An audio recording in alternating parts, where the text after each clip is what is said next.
On a day close to the end of the year, I received a frantic call from my son's stepdaughter, and urging me to come to their house immediately. I drove to my son's home, which I hadn't visited in a while. As I arrived, I was greeted by a surprising sight. Then, "Emma? Grandma!" My granddaughter, Emma, was sitting on the concrete steps of the entrance, wearing her school tracksuit and hugging her knees, looking cold. "What's wrong, dear? Why are you outside in such light clothes? And where are your dad and mom? They went on an overseas trip with my sister." "What? Well, never mind that, come to the car. You must be freezing." I quickly ushered Emma into the car. I stopped by a convenience store to buy her a warm drink. Later, back at my home, I spoke to Anna in more detail and felt a growing anger towards my son and his wife's actions. I knew I had to repay these children for their trust in me. "Do you have the keys, Anne? To that house?" "Yes." "Then let's go there. And just bring what's important." "What are we going to do, Grandma?" I smiled. "We don't need that house anymore, do we?" My name is Amelia Johnson, 64 years old. I've been living alone since I lost my husband 2 years ago. Though I keep busy, I've been fully occupied with managing the legacy left behind by my husband. When I got married 40 years ago, it was to an old family from a region similar to Nebraska. Back then, I never imagined that I would eventually end up managing this large house.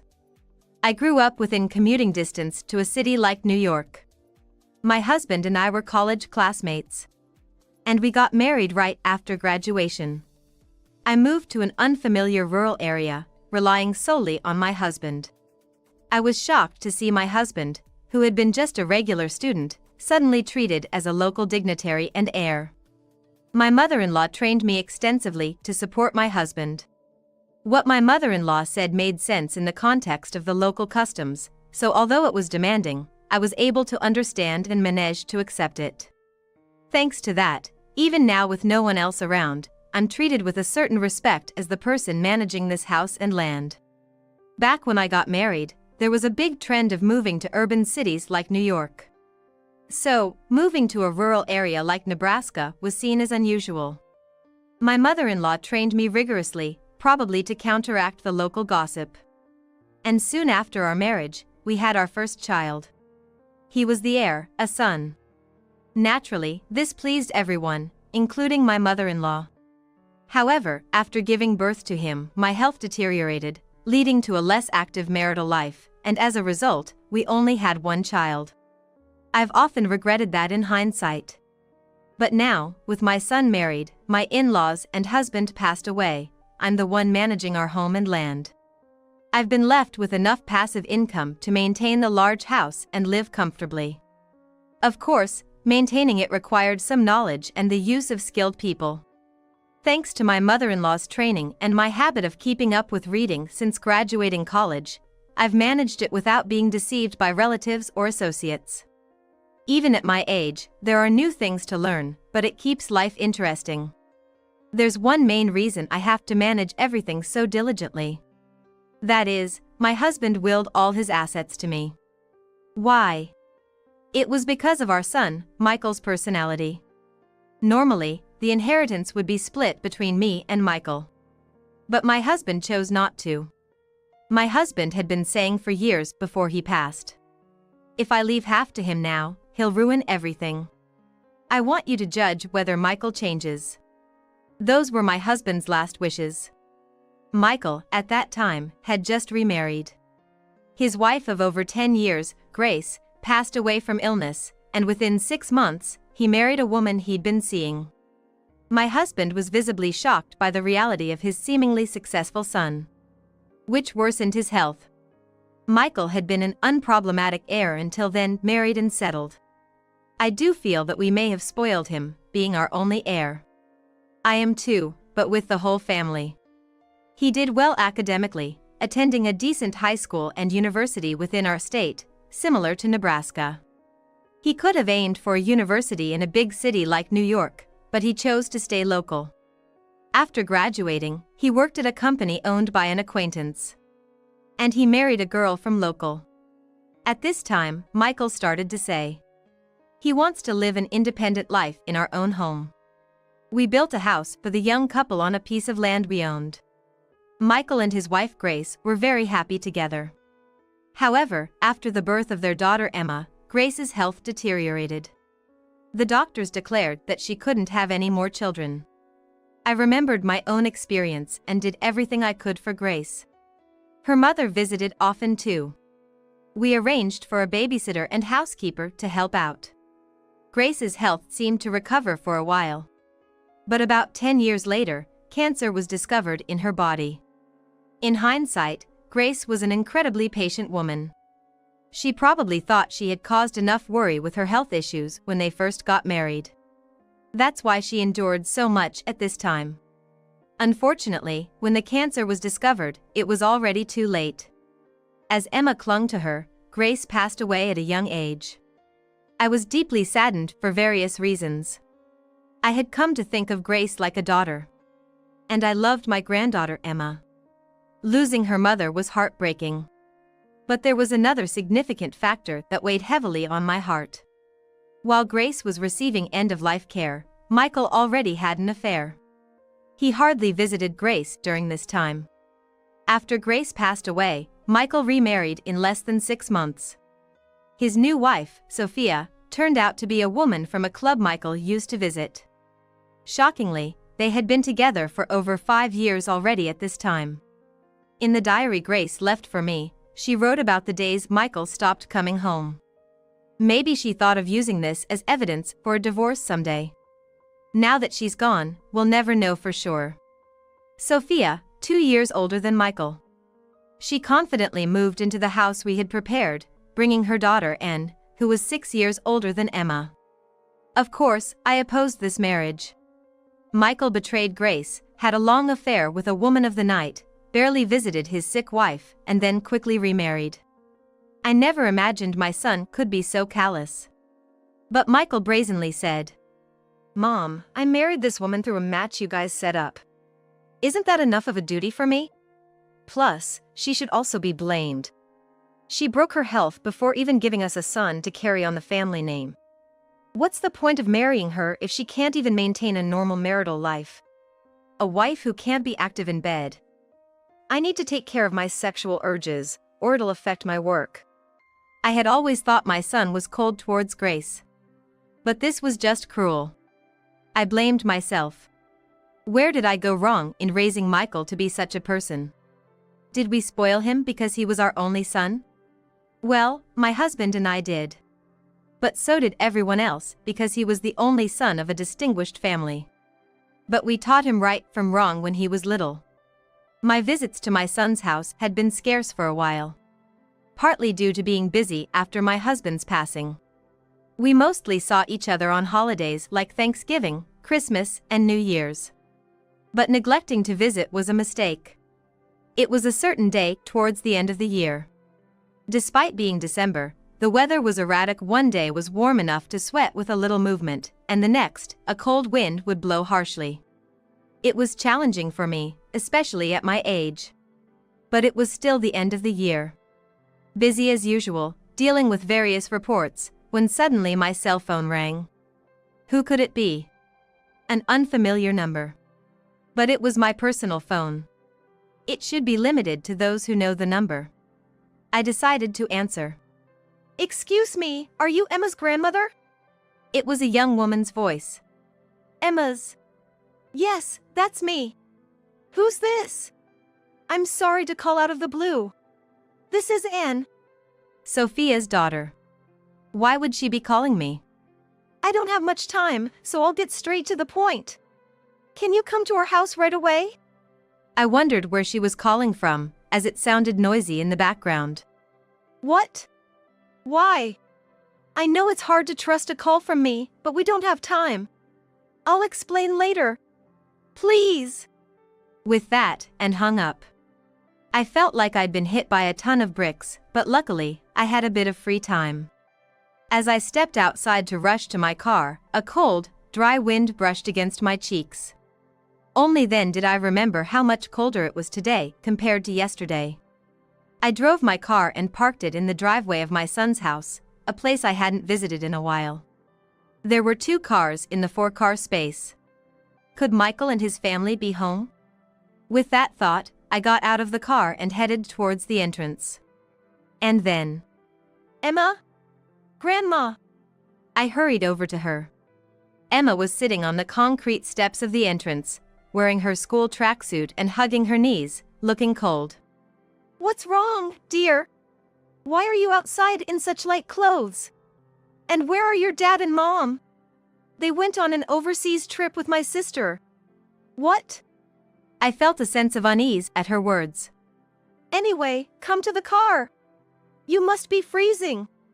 I quickly put Emma in the car and stopped at the first convenience store I saw to buy her a warm drink. She seemed really cold. She carefully warmed her hands before slowly opening the lid and drinking. I wanted to ask what happened right away, but for now, driving safely back home was the priority. Once home, I took Emma to the living room. I called the housekeeper to prepare 2 cups of warm tea and some snacks. As soon as we entered the room and Emma felt the warmth, her face relaxed, and I sensed something was terribly wrong. "Are you feeling better?" "Yes." Her response seemed younger than my memories of her. She should be 14. Even when she cried at her mother's sickbed, her wrists seemed fleshier. Wrist, hand. "Emma, what happened to your hands?" Looking closely, I saw terrible chaps on her hands. I remember we all had them as children, but it's rare to see them now. "Oh, this started last year. Does it hurt a lot? Are you applying any cream?" "No, I don't have any cream. Probably from using hot water for washing dishes and laundry." "No housekeeper? Dad let her go. He said it's too expensive and told me to do it." "Mom, what about Sophia? She's busy, and Dad doesn't like it when her hands get rough." "And your sister?" "Ms. and is." I stopped her. "Were you told to call her that?" Emma nodded silently. "Dad said to call her Miss, and outside the house. Inside, I call her and I prefer that." "Okay, then call her that." "All right. Also, she's not my mom, Grandma. Dad told me to call her Madam. I don't want to say it, but if I don't, I get hit," Emma said with a bitter smile. What was that about? What had been happening in that house during the days I stayed away? Eventually, while eating half of the cake brought to her, Emma suddenly seemed to remember something. She reached into the pocket of her tracksuit and pulled out a smartphone. It seemed like a cheap model, like a 4th grader would carry. Emma operates it and types a message to someone. "What are you doing?" "I was told by Ann to message her when you arrived." "That girl." "Yes. And Ann's the one who bought me this phone." "What about your previous one?" "After Dad remarried, Sophia said it was too early for me to have one and took it away." Sophia. That must be about Sophia. Didn't your dad say anything? Emma shrugged her shoulders and grimaced. Dad doesn't know anything about me. I was cut off from my friends for a while until my sister bought me this phone. She apologized that it wasn't the latest model and told me to keep it hidden. Keep it hidden? From whom? Of course, from Sophia, who took the other one away. Oh, Grandma. And just replied that she's on her way here from the airport. I thought she went on an overseas trip with him. She pretended to go, but said she'd come back and wait for us. She said she'd find a way to leave. What was going on between these two? All I could do at that moment was wait. 3 hours later, after taking trains and buses, and arrived at my house. It's a regional city. It takes a while even if you're coming straight from the nearest airport. Ma'am, sorry to call you so suddenly and for making you pick up Emma right away. Thank you. And said, bowing deeply. Ma'am. So, you call me ma'am? For me, it's too much to call you Grandma. And said firmly. without a hint of flattery in her gaze. I thought she looked flashy like Sophia but had a strong character. You are Emma's grandma, not mine. Right. Call me whatever you like. Now, what's this about those two going on an overseas trip? They had been planning a 3-week trip, including me. But I knew something might happen, so I faked illness and escaped. They're planning to travel from Korea to Southeast Asia. 3 weeks? What about his job? This seemed more troubling than I thought. During the trip, my mother planned to offer me to that man. What do you mean? Exactly what I said. He had his eyes on both my mother and me from the start. What a revelation. That is true, Grandma. Emma, sitting next to Anne, clenched her fist and interjected. I've seen Anne being persistently asked by Dad to join him after I finished cleaning the bathroom. And always dodged it, saying it's a harsh joke, but Dad would click his tongue and yell at me to go away. It's because Emma was there, I was spared. I was always worried she might get hurt. But I shudder to think what would have happened if she wasn't there. What in the world was happening? My son. How could he have become so corrupt? I pondered for a moment in front of the two. They were protecting each other. They seemed close. More like comrades against a common enemy than just friends. So, what do you two usually do? Emma mentioned earlier she was told to call Sophia Madam. Yes. My mother married him for his money and stayed. I've watched him come to our house since high school, gradually turning his lecherous eyes on me. Now, living under the same roof, he's become more emboldened. Ugh, disgusting. Hugging herself, and said she felt utterly disgusted. The only good thing was that I could go to college. I busied myself with university and part-time jobs to avoid going home as much as possible. I thought about leaving, and stayed because of me. Emma interjected. Like today. Those two left me alone, without even leaving a key or money. Told me I could go anywhere. And she was out there in her tracksuit. In the cold wind, making the chill feel even worse. The image of her waiting, huddled up. I waited because Anne told me to, until I knew for sure those two had boarded the plane and wouldn't come back. That's why you called. I stayed close to them until the last minute before boarding. But I had to call you, otherwise, Emma would have caught a cold. I'm sorry it was still cold. They could have contacted me earlier, but I understood their desperate need to ensure those two were definitely out of the country. Now that they've turned to me, I must help them. Do you have a key, Anne? To that house? Yes. Let's go there now. Just take what's important. What are we going to do, Grandma? I smiled. We don't need that house anymore, do we? 3 weeks later. When life had returned to normal, 2 people arrived at my house, suitcases in tow, yelling. Mom! What the hell was that all about? Michael burst out as soon as they walked in. It seemed they'd gone straight to their house. And they found it. The place was empty, nothing left. What about it? It was my property. I thought it was unnecessary, so I demolished it, cleared the land, and sold it. Oh, your belongings are in this storage room. I had quickly contacted a real estate agent and a demolition company I knew. Understanding the situation, they readily agreed to my proposal. I tossed the storage room key to Michael. Startled, they fumbled to catch it, and a small clink echoed in the entrance. Are you kidding, Mom? That was my house. Oh, how did you come to that conclusion? Huh? What do you mean? Michael, you're mistaken. That house was built for you, but it was registered in our names. Now, it's mine. What's the problem with me doing what I want with my property? What about the girls? What about them? The girls? Sophia, are you really the one to ask that? I snorted. Anyway, come in, I said, inviting the 2 of them inside for the time being. Aren't we going to the living room? I silently led the two of them to our destination. The destination was the large hall at the back. "Please wait here," I said as we passed through the middle corridor and I opened the sliding doors. There, a group of about 10 people were waiting. But the first thing that caught Michael and Sophia's eyes was Emma?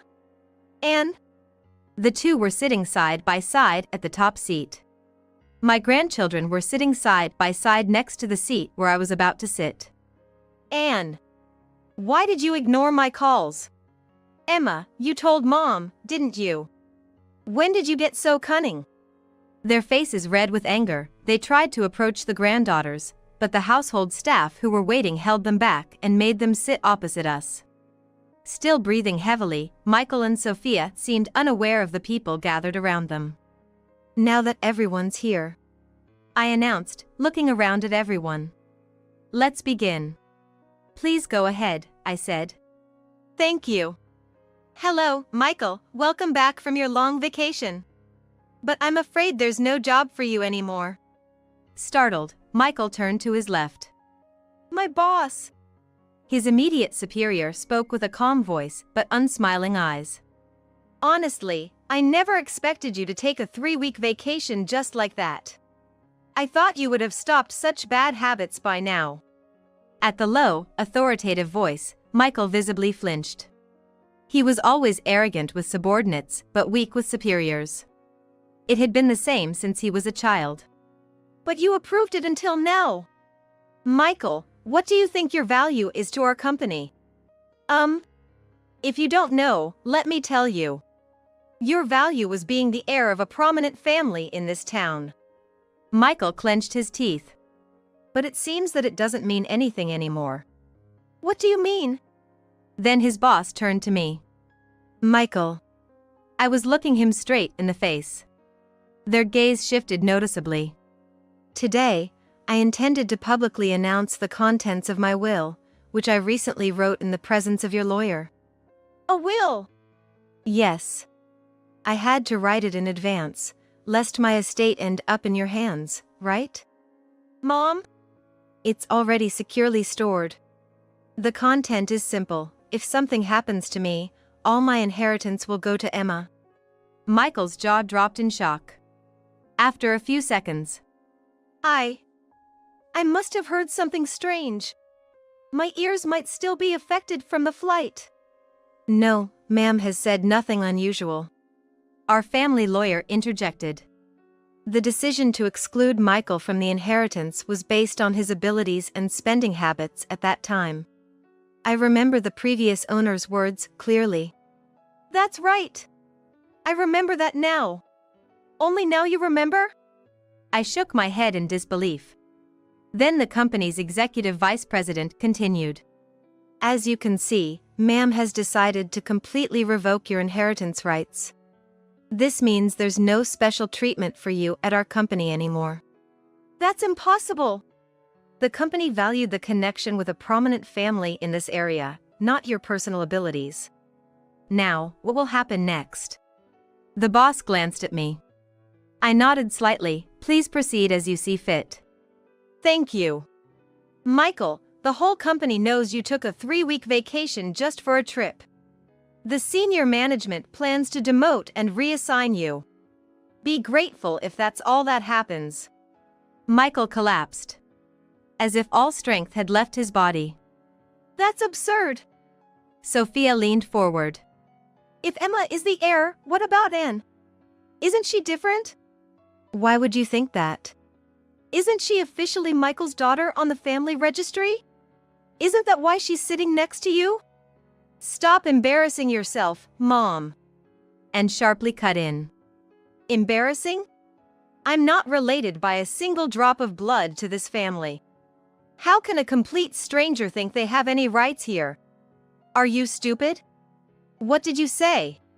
Talking to your parent like that. And you didn't even respond to my calls about when you'd join the trip.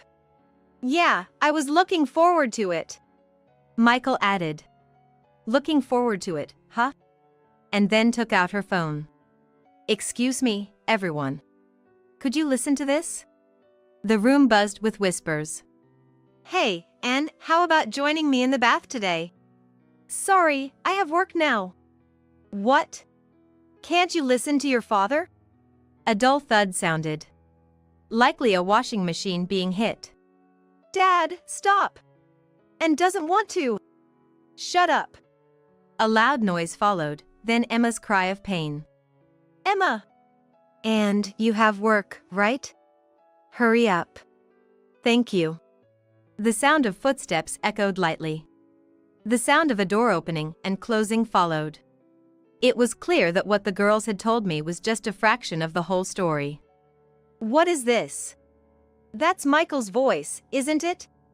Everyone looked somberly between Emma and Michael. And stopped the recording and said firmly, That was just a part.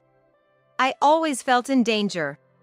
And Emma, by cleaning the bathroom and toilet, often helped me avoid crises. Not just this time. She always knew when he was coming back. How did you manage that? Then, without a word and glaring at Sophia, Emma took out her smartphone. What?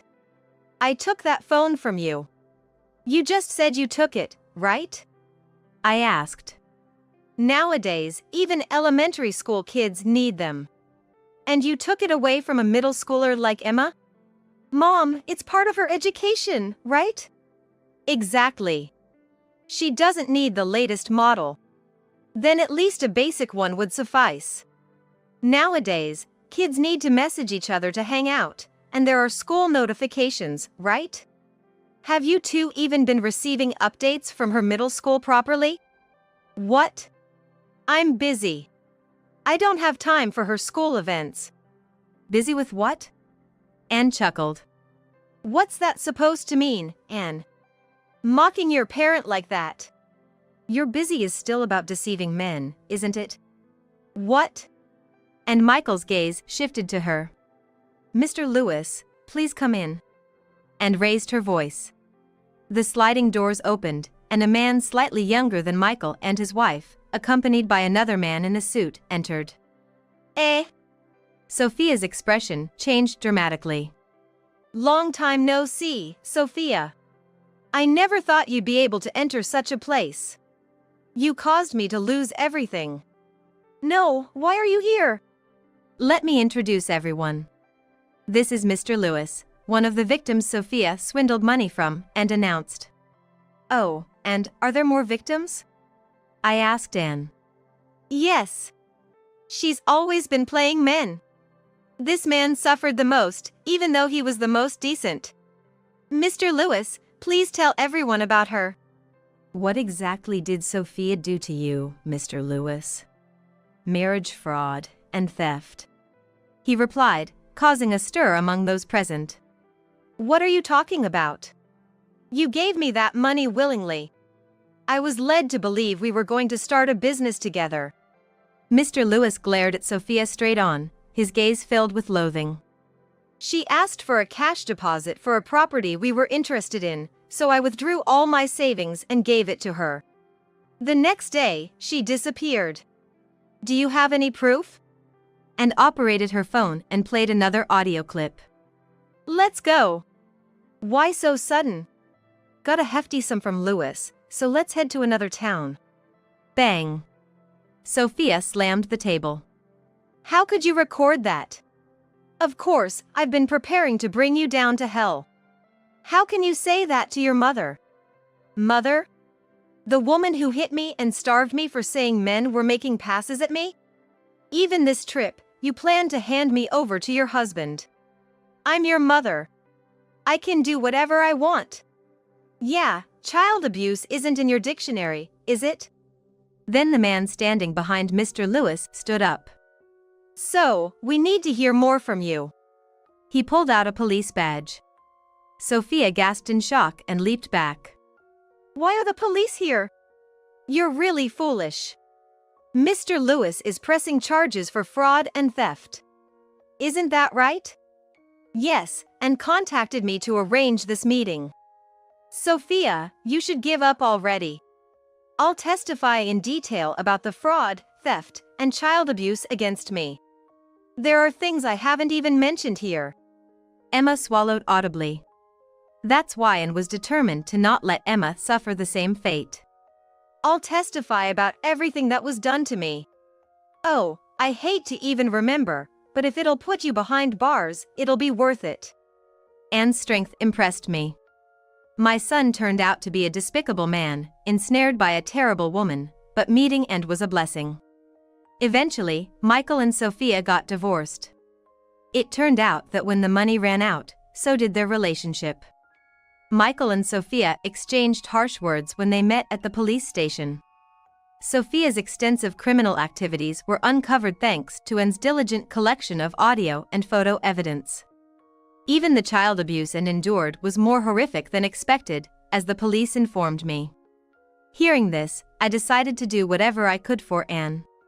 However, she insisted on only needing help finding a job after graduation. So, I planned to arrange an exceptional job for her. As for Michael, he was demoted and transferred to a branch office in another county, as the executive vice president had said. Yes, he was transferred to a branch office outside the county. Moreover, his position was downgraded to branch manager. Apparently, demoting him to an ordinary employee was too difficult. Thus, they assigned him to a position where he could cause the least harm, in a location outside the county where he had never been before. Ultimately, it was our overprotection in this land that led to my son's downfall. As a mother, all I can hope for is that he becomes somewhat decent in the outside world. Though I don't have high expectations. As for us, the sound of children's voices filled our large house every day. Now, Emma, her stepsister, and I live here. The job I arranged for and was to work as an assistant alongside Emma, who will inherit this house in the future. And agreed to this. If you need me, I will obtain whatever qualifications are necessary. With a strong person like her by Emma's side, I am confident about her future. However, as tough as Anne is, she may still experience flashbacks from her past abuse. For a while longer, I plan to support these two. I need to stay healthy for their sake.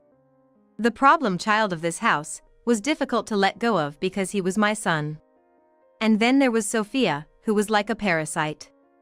I will ensure these girls, who bravely eliminated these problems from our lives, enjoy a happy and age-appropriate life from now on. We're gonna live together.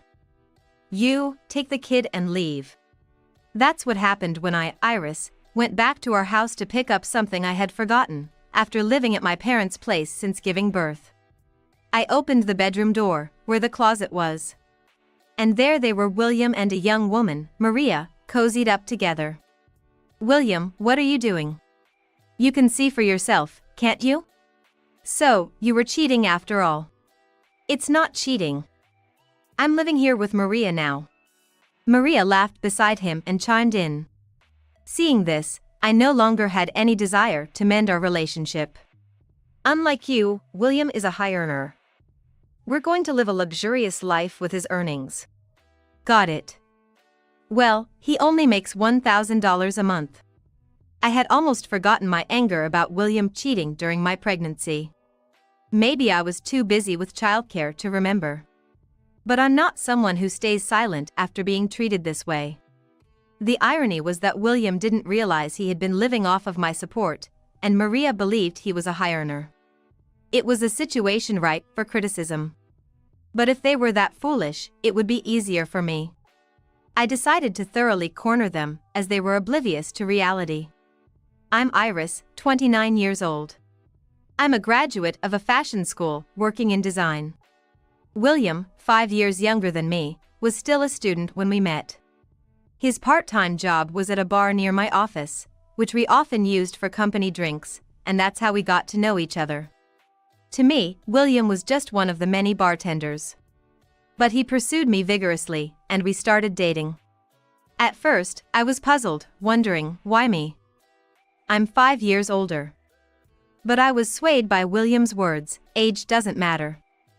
You, Iris, are attractive. That's when I decided to start dating him.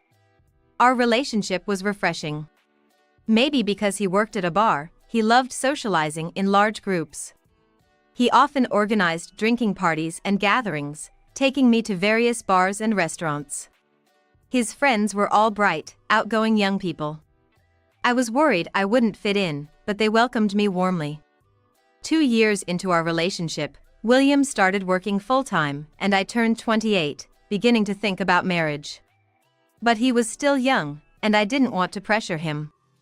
I had heard that women rushing into marriage could lead to breakups. As I was struggling with these thoughts, William proposed to me. I was happy, but also anxious. The one who gave me the courage was my sister, Emma. She's always been smart and a go-getter at work. She was a reliable advisor for me. Opportunities like this don't come around often. William is a bright and good guy. Go ahead and marry him. I couldn't imagine marrying anyone but William. I thought if I were to have children, it should be with him. You're earning well, so no worries about living expenses. Just be happy. So, I married William. But soon after, something unexpected happened. William suddenly quit his job. I'd rather have my own place than work for someone else. I'm gonna work at the bar for a while, but I need your support. I was confused, but his resignation process was already underway. I made it clear to William, this is just a temporary arrangement, and braced myself to support our finances for a while. William was happy and seemed to be studying to open his own business while working part-time. I found such behavior endearing and really hoped he would succeed in his efforts. As William's part-time life began, almost a year passed. I was working full-time and wasn't fully aware, but it seemed William wasn't taking many shifts, focusing instead on studying for his business. The money he earned was being saved for his startup capital and wasn't contributed to our household. Then, something happened to me. I went to the hospital, suspecting something, and discovered I was pregnant. Clearly, I couldn't support our household in this condition. William, I'm pregnant. The part-time life needs to end. Can you start supporting our family now? I expected him to be happy, but his reaction was far from it. William threw the glass he was holding at me. It shattered with a loud noise, spilling the drink everywhere. What? So, you lied about supporting me? It wasn't a lie, but the situation has changed now. Shouldn't spouses support each other in tough times? Don't joke with me. You just want to sit back and relax because you're pregnant, huh? William labeled me as lazy and wouldn't listen. He had no understanding of maternity or paternity leave. He stared off into the distance, lost in his future plans. I'm gonna have my own place one day. I can't be bothered with such small things. With that, he stormed out of the house. He returned past 5 a.m., reeking of alcohol and with his clothes stained. It seemed he had been out partying heavily. Did you drink and party all night? Please take the pregnancy more seriously. He didn't reply, and for the next 3 days, William didn't speak a word to me. He was like a sulking child, leaving me exasperated. William stopped eating at home and frequently went out at night. I was handling all the housework, and when I did the laundry after William went out at night, I noticed the scent of women's perfume on his clothes. It was always the same scent. I couldn't believe it. I started to suspect he was cheating. But with my growing belly, I couldn't move around freely. My sister Emma offered to help when I consulted her. Hi Iris, is now a good time to talk? Yeah, William's out. Emma seemed surprised. He's out at this hour? Well, given what I found out, it makes sense. What happened with William? Emma had apparently tracked William's activities for a day. Luckily, he had been in busy areas, making it easy to follow him. According to her, William spent the night out drinking and partying. Then he met up with a young woman and went into a hotel. The place he frequented was familiar to me, near where he worked part-time. It was frustrating to know he was doing as he pleased. The worst I had feared was happening. I was speechless for a moment. But the photos Emma sent were undeniable proof of William's infidelity. The next morning, when William returned looking disheveled, I confronted him. And as usual, there was that familiar scent of perfume. "William, you're cheating, aren't you?" "Cheating? I'm not cheating," William said, his eyes darting around, his body fidgety. "Stop lying. I'm not accusing you without evidence. Don't mess with me. If you keep talking nonsense, I'll punch you." William grabbed his bag and left the house, still looking worn out. He might be going to see his affair partner. A few days later, when I started going into labor, William still hadn't returned home. With no other choice, I prepared myself, grabbed my hospital bag, and took a taxi to the hospital. There was no time to think about William anymore. The baby was born safely, and before I knew it, I was lying in bed. I was grateful my parents, who lived nearby, took turns staying with me. After the birth, I was too busy with nursing and everything else. Then, William called. "The baby's born, huh?" "Both the baby and I are healthy." "That's not important. You're staying at your parents' place for a while, right?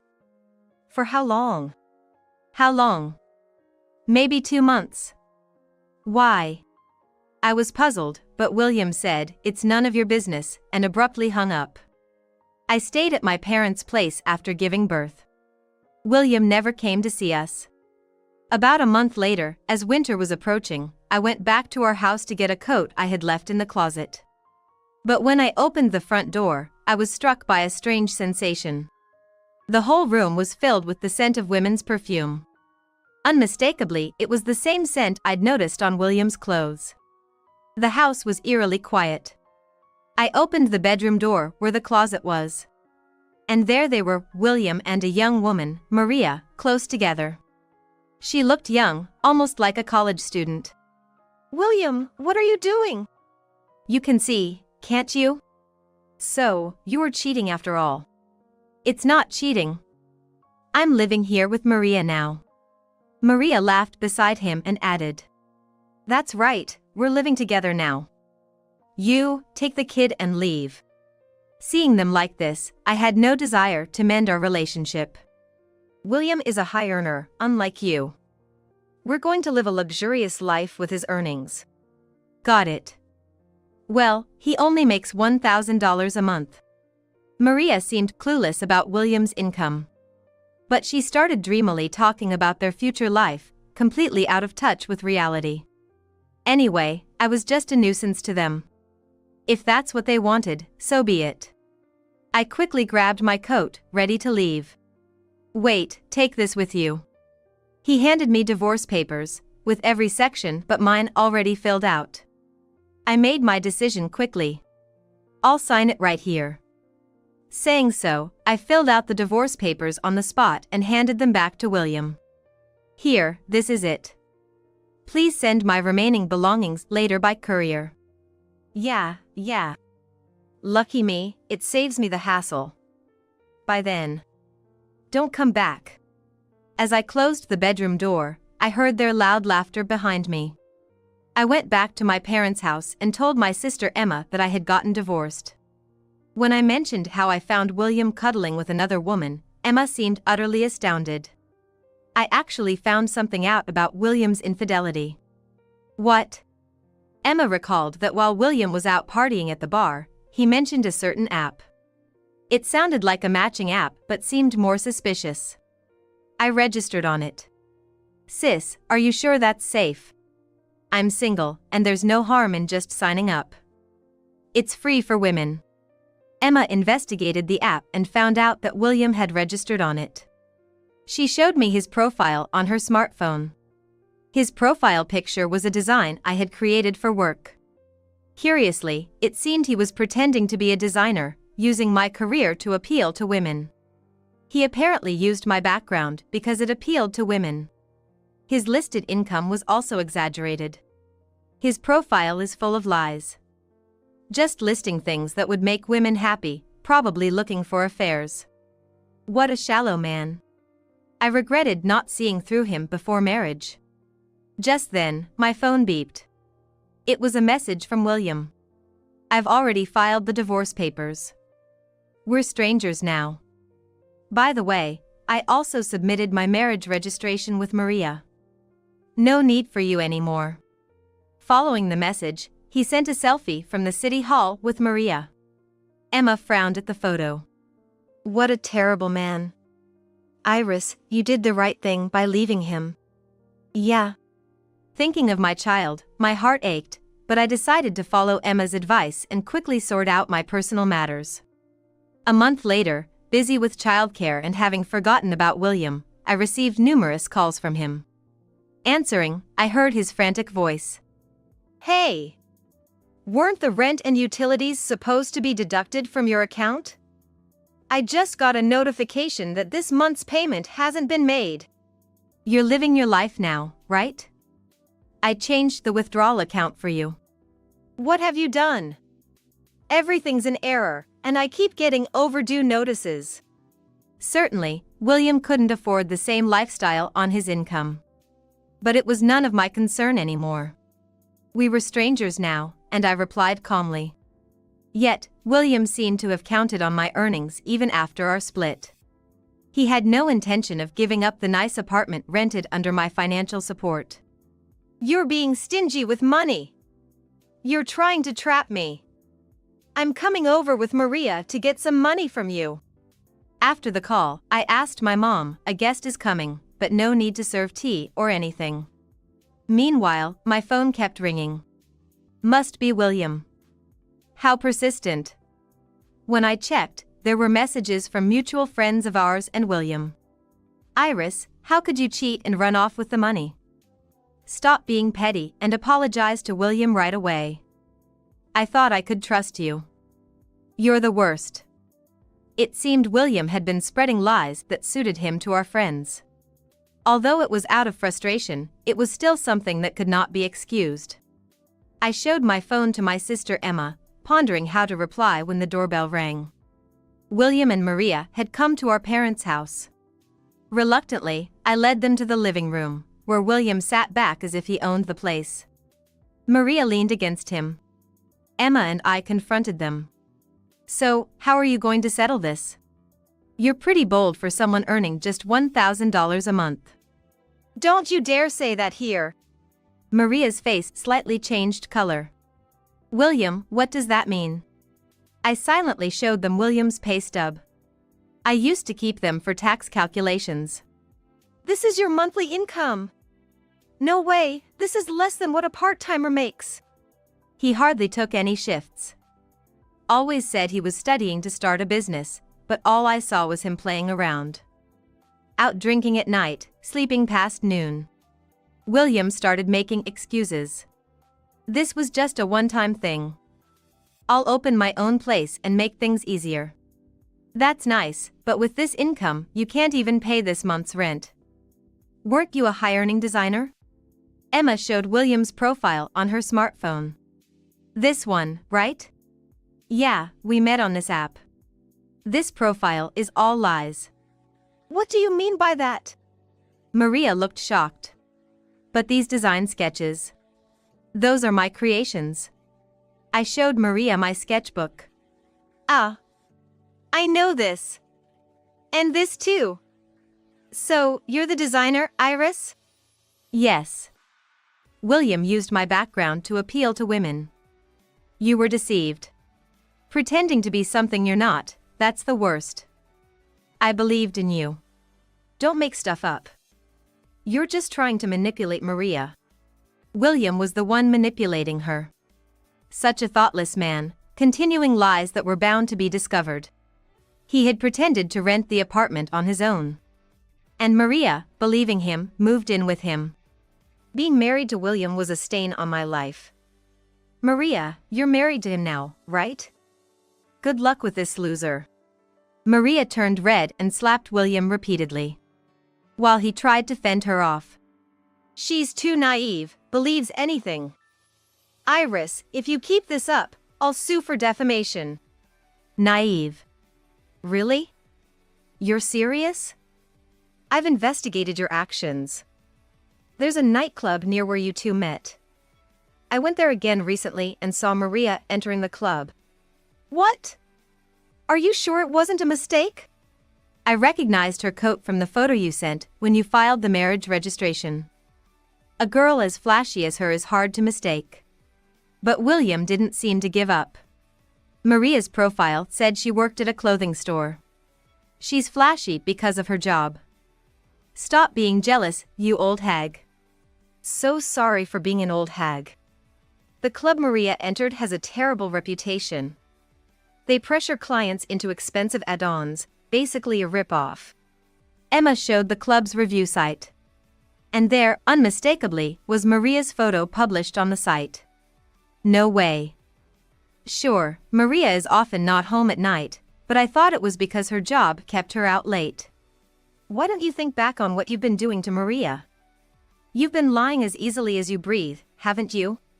Now that you mention it, she does have a lot of brand items that couldn't possibly be bought on a normal salary. Suddenly, Maria raised her voice. It's all out in the open now. Yes, I'm the top girl at the club, known as the princess. I get lots of gifts from various people. I couldn't help feeling a headache coming on. William and Maria, both such deluded individuals. Maria, was everything you told me a lie?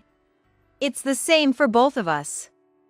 I wouldn't have dated you if I knew you weren't a designer. Liar.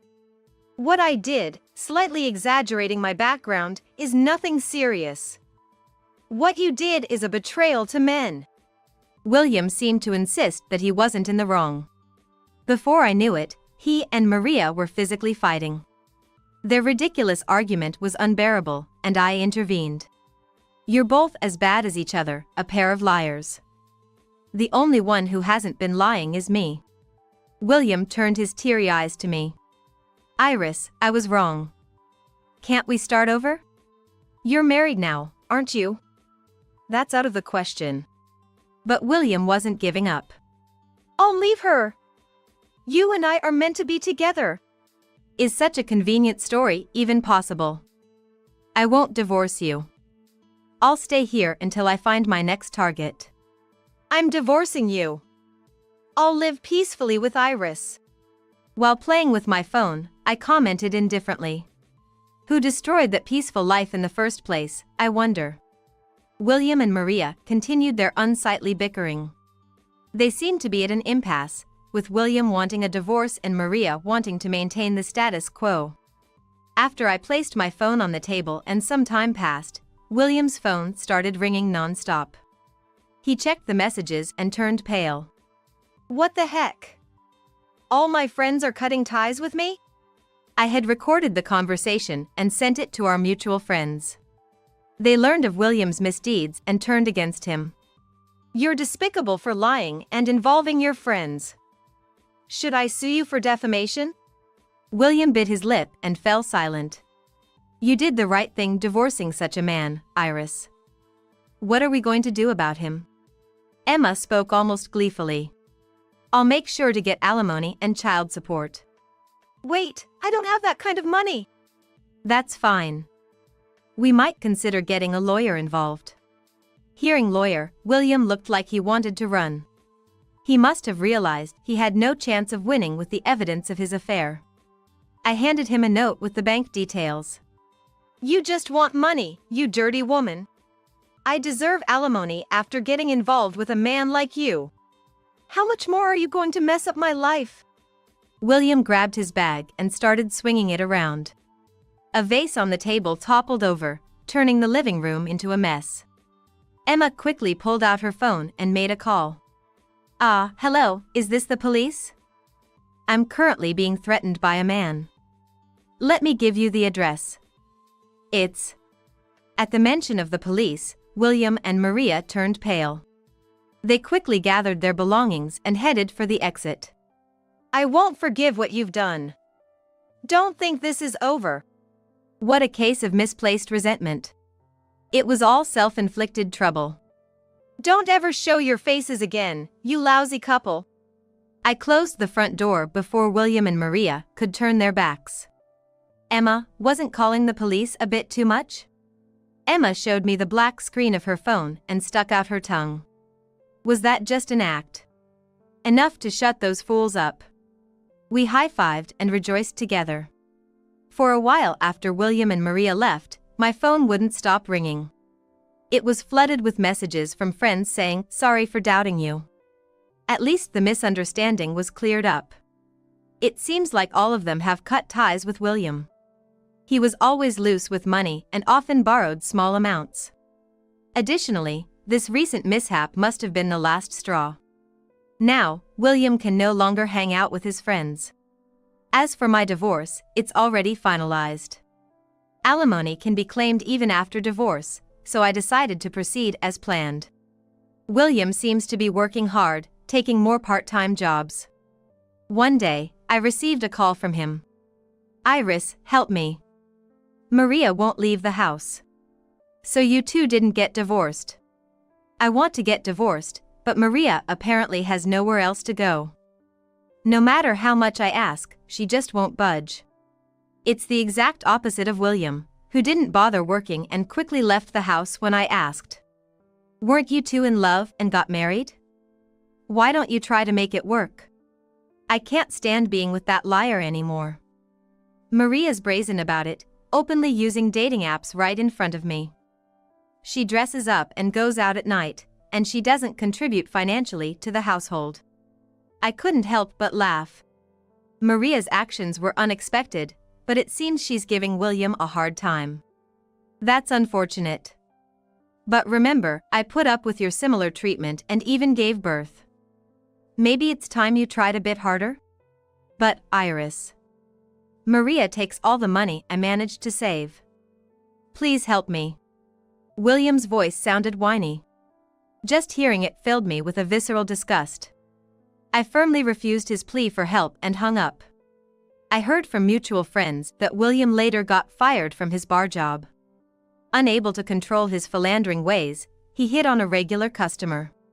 The bar owner, furious, reminded William of all the support given and then unceremoniously kicked him out. With little work experience and struggling to find a new job, William soon fell into debt. Unable to borrow from reputable sources, he resorted to dubious lenders and got trapped in a cycle of debt. Meanwhile, Maria continued living in William's place, spending her nights at the club, meeting men, and going about her life.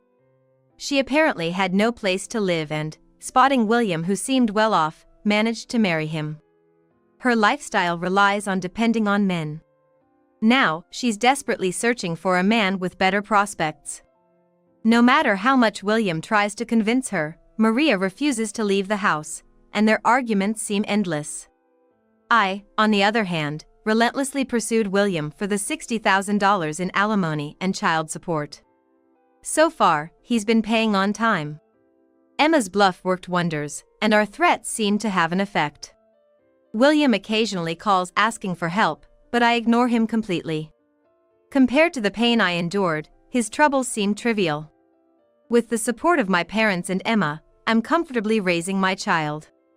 Emma, being single and childless, adores the baby.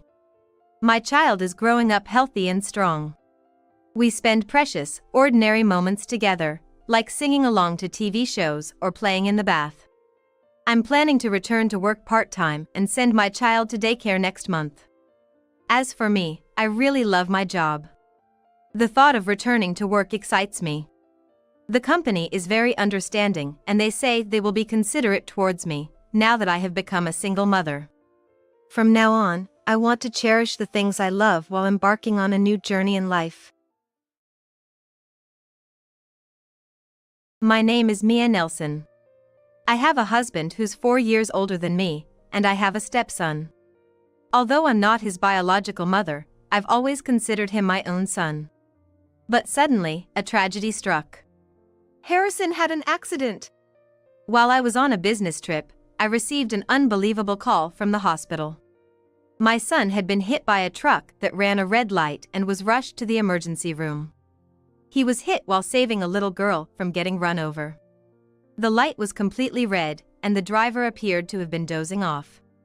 The fault was entirely on the truck driver. He also sustained injuries and was taken to the hospital. I then interrupted my work and hurried to the hospital where my son was taken. There, I saw my son, unrecognizable. Harrison! By the time I arrived, he had already passed away. His body was covered in painful wounds, and his face was draped with a white cloth. When I removed the cloth, there lay my son, looking as if he was just asleep. Seeing his face, I couldn't stop my tears for a long time. I met my son when he was 15. He was in the midst of his rebellious phase, but he never showed any defiance towards me and opened up his heart. We grew close as if we were a real mother and son from the beginning. He started living on his own when he went to college, but we kept in regular touch. I believe we were seen as a close-knit family by those around us. Whenever he had an important decision to make, he would always consult me.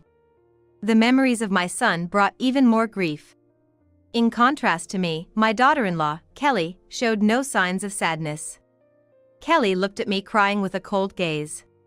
She was 25 years old, 5 years younger than my son. Kelly looked at me crying with a cold gaze. I couldn't understand how she could be so expressionless when her husband had just died. Although I wanted to confront her, I was too overwhelmed with the loss of my son. Later, I took Kelly back home with me. My husband also looked down with a complex expression, but he was not crying. Well, you never know what might happen in life. What are you saying? Our boy had his whole life ahead of him. He must have had so many things he wanted to do. There's no use in just grieving, right? Crying won't bring Harrison back. Aren't you sad? Your own son just died. As I said this, my daughter-in-law, Kelly, interjected with a look of exasperation. She seemed irritated with me. My father-in-law is right, there's no point in crying all the time. You seem out of your mind right now, so I'll take care of all the funeral arrangements. No, he was my son too, and I want to help. Please don't. He was my husband. He'd probably want his wife, not a stranger who's not even related by blood, to do this. Harrison loved me with all his heart. That might be true, but... Anyway, please don't interfere. Honestly, it's troublesome having someone who's not in their right mind around. Kelly looked at me as if I were trash. She had always been harsh towards me since the beginning of her marriage to my son. I somewhat understood why Kelly was so harsh with me. To be honest, I was against their marriage from the start. When I first met her, she didn't seem to truly love my son. But my son seemed to genuinely love her, so I couldn't object. I guess my son saw some good in her that I couldn't see. I had to believe that. But sadly, it seemed my intuition was right. I had been wondering when to tell my son about her true nature. I never imagined I'd lose my son before I could tell him the truth. I was struggling to accept this cruel reality. Yet, time went on, and the day before the funeral arrived. As per Kelly's instructions, I didn't say anything and just kept quiet. On the eve of the funeral, Kelly came to our house. Shockingly, during dinner, she said something outrageous. I'm sorry, but please don't come to the funeral tomorrow. What?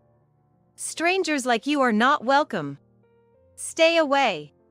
It's disgraceful. Kelly suddenly raised her voice and started yelling at me. I was stunned. She then said with a nasty smile, "You're just a stranger not related by blood to Harrison, right? He wouldn't want you there." What are you saying? You agree, don't you, father-in-law? Kelly asked my husband sweetly. Then my husband looked at me and nodded heavily. Indeed, you're a stranger. Kelly is right, you have no right to attend. Stay away from the funeral. Seeing my husband take my daughter-in-law Kelly's side, I was astounded. All right, I get it. I won't attend tomorrow's funeral, just as you wish. When I responded this way, Kelly smiled as if pleased. She'll probably regret it, but I don't care. Just looking at their faces made me feel nauseous, so I left the room. The next day, the day of my son's funeral arrived. Since Kelly had refused my participation, I did as told and stayed home. While I was idly at home, suddenly, there was a loud noise at the front door. Footsteps approached me, and there was Kelly, out of breath. My husband followed soon after. Both seemed very panicked.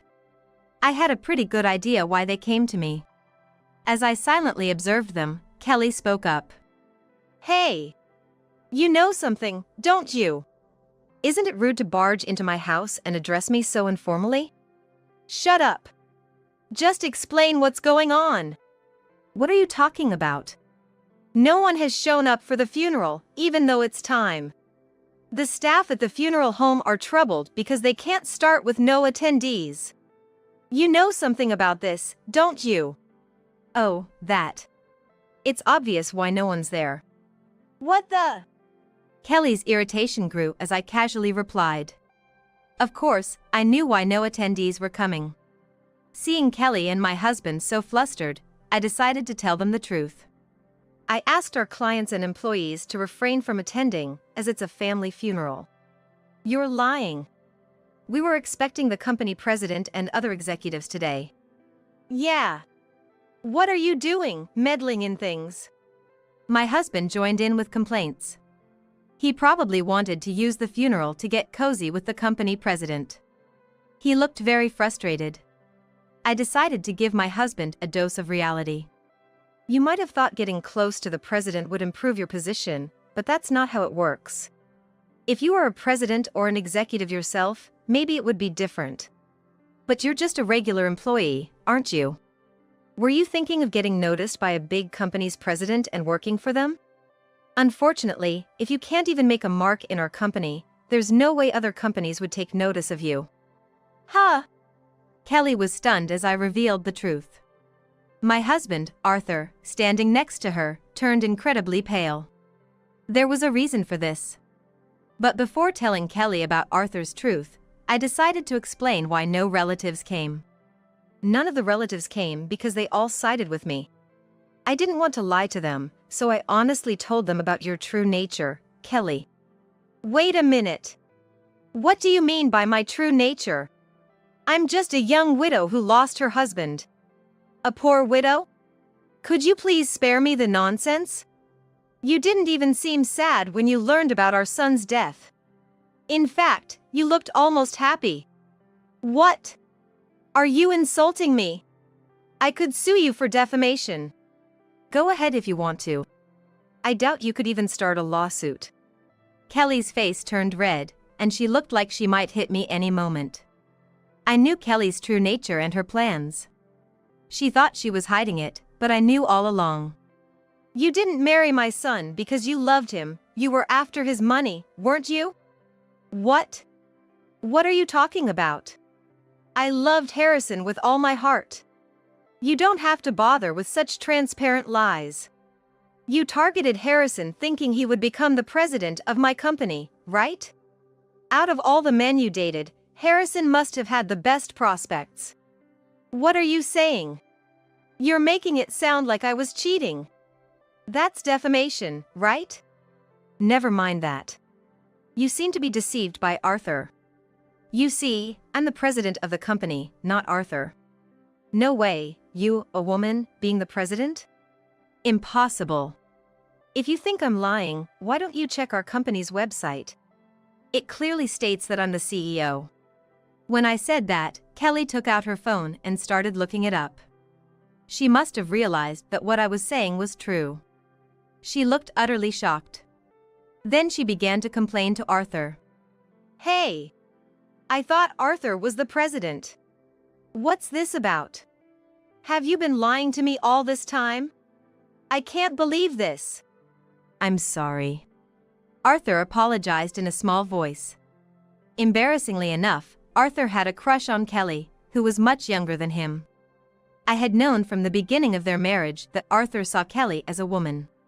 Kelly is young, friendly, and adorable. Maybe you could learn a thing or two from her? When Kelly came to greet us for the wedding, Arthur praised her like that. Whenever Kelly was to visit our home, Arthur dressed up and paid attention to his appearance. Normally, he was sloppy at home, but he put effort into his appearance when Kelly was around. I was speechless seeing such a side of Arthur. It seemed Arthur had even lied to Kelly to gain her favor. With me, Kelly, you won't ever have to worry about money. I was planning to let Harrison inherit the company, so if you stay with us, you'll have a secure life. Arthur probably said such things to Kelly. Kelly, blinded by greed, seemed to have been deceived and completely believed my husband's words. Kelly always spoke sweetly to Arthur. And he was completely smitten with her. It was embarrassing to watch. Of course, our son Harrison didn't know Kelly's true nature. He always spoke highly of her. Kelly always worries about you and Dad. I'm so lucky to have a wife who cares for my parents. She's perfect at housework and a great help. Is that so? Kelly must have been playing the role of a good wife in front of Harrison. But she showed her true colors to me. When it was just the two of us, Kelly's attitude would suddenly become cold. She'd barely respond while looking at her phone. When Harrison and Arthur returned, she'd instantly switch back to being all smiles. I was amazed at how well she could act. I doubted Harrison would believe me if I told him the truth. Even if I did, he might side with his wife. Such thoughts crossed my mind, and out of fear, I couldn't bring myself to reveal the truth. Thinking about it now, I should have told Harrison the truth sooner. Seeing Kelly and Arthur in front of me filled me with deep regret. And there was more Kelly didn't know about Harrison and Arthur. I decided to reveal the truth to her. Kelly, you thought Harrison would inherit my company, but he never wanted to be the president. What? So, I could never have become the CEO's wife? No, you could have been, perhaps. What do you mean? Were you running other companies? No, Harrison was planning to start his own business. He was packing his head with management skills at my company, and then he was going to launch his own. Harrison was popular. Several employees said they'd follow him to his new venture. Even before it started, there were companies eager to do business with him. I didn't know that. Harrison didn't like bringing work home, so he deliberately didn't tell Kelly about it. But I am his wife, he could have at least told me. He was afraid of opposition, especially if he started his own business with all the risks involved. He planned to tell you after getting things on track. Kelly listened to my story in a daze. The company I run is involved in the apparel business. We also handle famous brands, and I am well known in the industry. Thanks to our success, we have over 100 employees. I started this company from scratch and managed it without much deficit. Harrison had admired me for running the company and aspired to be a business owner since high school. He considered starting a business in college but decided to learn under me first. After graduating from college, Harrison joined my company. Like any other new employee, he started with basic tasks. He kept improving and getting familiar with the work, and then I started teaching him about management. Harrison caught on even faster than me, impressing me often. Apparently, Kelly had no idea that I was the president of the company. I had never heard that you were the president. Why keep such an important thing a secret? It might be important to you, but maybe not so much to Harrison. He's not the type to judge people by their titles. I think he wanted you to see him for who he is, not for his connections. This is just my guess, though. Arthur, in front of me, sometimes acted as if he were the president when talking to Kelly. I never corrected him simply because it was too much trouble. I thought Kelly would believe whatever Arthur said. She never realized the truth, probably because she only saw people superficially. By the way, Arthur was not originally my employee. He used to work in sales at a food manufacturer, but got laid off after struggling to find a new job during a recession. Then I decided to hire him at my company. To put it mildly, Arthur was not the best at his job. There were constant mistakes during his first 6 months, causing complaints from other employees.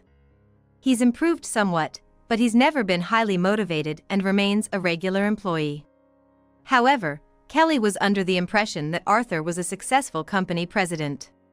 Realizing Arthur's true nature, Kelly let out a big sigh. So Arthur has been living off women? That's really lame. You don't have to say it like that. Disgusted by Kelly, Arthur was visibly shocked. Ignoring Arthur, I continued speaking to Kelly. You might have been hiding it, but I've known about your plans for a long time. You married into this family for the money, didn't you? Yes, that's right. I married into this family for the money, Kelly confessed, revealing her true nature. I then asked her a question. You have a main boyfriend, right? Your ex from your student days, who's the same age as you and into music. Kelly was shocked at my words. She probably never expected her infidelity to be exposed. Arthur was also greatly disturbed. What? You had another man? You said I was your favorite. Overwhelmed with shock, Arthur was almost in tears. Seeing Arthur's pathetic state, I could only sigh. Aren't you ashamed, getting serious about such a young girl? The two of you have been going on trips, dining out, and frequently going out when I'm not around. Kelly, you must have received quite a bit of money from him, all from my earnings, right? Arthur looked down, his face turning pale at my words. It seemed that he and Kelly had become involved about 6 months after Harrison and Kelly got married. I was suspicious of Arthur's behavior and hired a private detective to investigate. It was revealed that Arthur and Kelly were meeting regularly. And Kelly had several other men. Among them, it seemed that Kelly's main interest was her long-term ex-boyfriend. She probably didn't marry him because he didn't have much money. Kelly was the kind of woman who would do anything for money. I couldn't forgive her for deceiving my son. Yet, even with her true nature exposed, Kelly had a triumphant smile. Does it matter if I have other men? Harrison is no longer in this world, and since he's gone, I can't be blamed for infidelity, right? I felt like hitting her as she spoke so smugly. But I knew that would mean losing my composure. I needed to stay calm. So, your goal was money all along. Of course, it's natural to be dazzled by money. Living in such a magnificent mansion, anyone would be envious. I've always dreamed that this house would be mine after you're gone. Hearing her talk so blatantly about inheritance in front of the living, I was appalled by her corrupted soul. Arthur was completely devastated and couldn't contribute to the conversation. He realized he had been used by her and was deeply hurt. Ignoring Arthur, Kelly continued. As Harrison's wife, I'm entitled to the insurance money and inheritance, right? He was frugal, so he must have saved a considerable amount.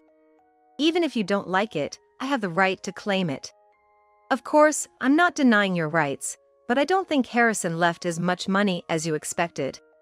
What are you talking about? Harrison let me live in a luxury apartment and said I could use the credit card freely. He made sure you weren't in need, but it seems there wasn't much room for savings. What?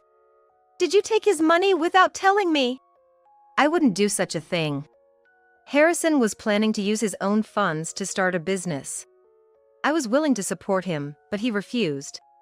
What's that supposed to mean? Kelly had believed Harrison, being a good earner, must have saved at least several $1,000,000. Shocked by the unexpected truth, she was momentarily speechless. Then, as if a switch was flipped, Kelly began to scream. What's the point of getting married if there's no money? My husband is gone, and now there's no one to earn for me. If he had to die, he should have left enough money so I wouldn't have to worry for the rest of my life. She ranted about my deceased son right in front of me. Suddenly, 2 figures appeared from the back of the room. I never thought you could be such a despicable person. Where did we go wrong in raising you? What? Why are my parents here? Kelly's parents, whom I had invited over, appeared, leaving Kelly pale-faced. In fact, anticipating that my daughter-in-law and her husband would return to the house, I had invited her parents over. Her parents were reasonable people. When I told them about Kelly, they deeply apologized to me. Kelly seemed to have had a difficult relationship with her strict, education-focused parents, and rarely went back home. Her parents apologized to me again. We're terribly sorry for the great inconvenience which our daughter has caused. We share the responsibility for the way she turned out. If there's anything we can do to take responsibility, please let us know. Kelly's parents apologized so sincerely that I felt embarrassed. Even as they apologized, Kelly showed no signs of remorse. Her mother, fed up with her attitude, waved her hand like she chased her away. That's awful. You didn't have to be so mean. You heartless person. A daughter like you is no daughter of ours. Don't ever come back home again. We have no intention of leaving you any inheritance.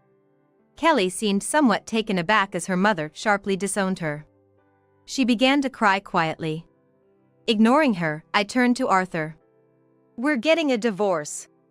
What? I have no desire to stay with a man who cheats with younger women. You should know, I have no intention of keeping you at the company, so please leave quietly. Wait.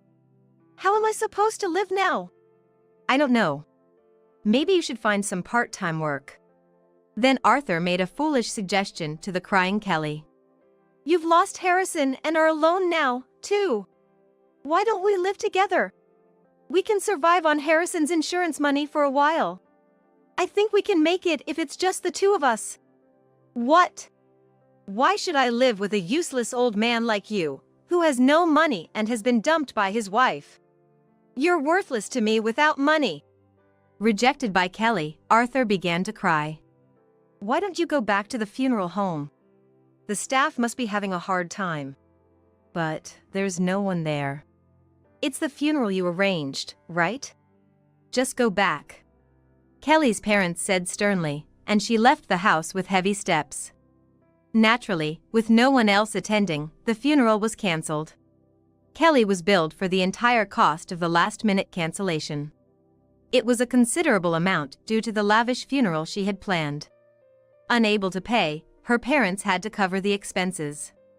And in return, they completely severed ties with her.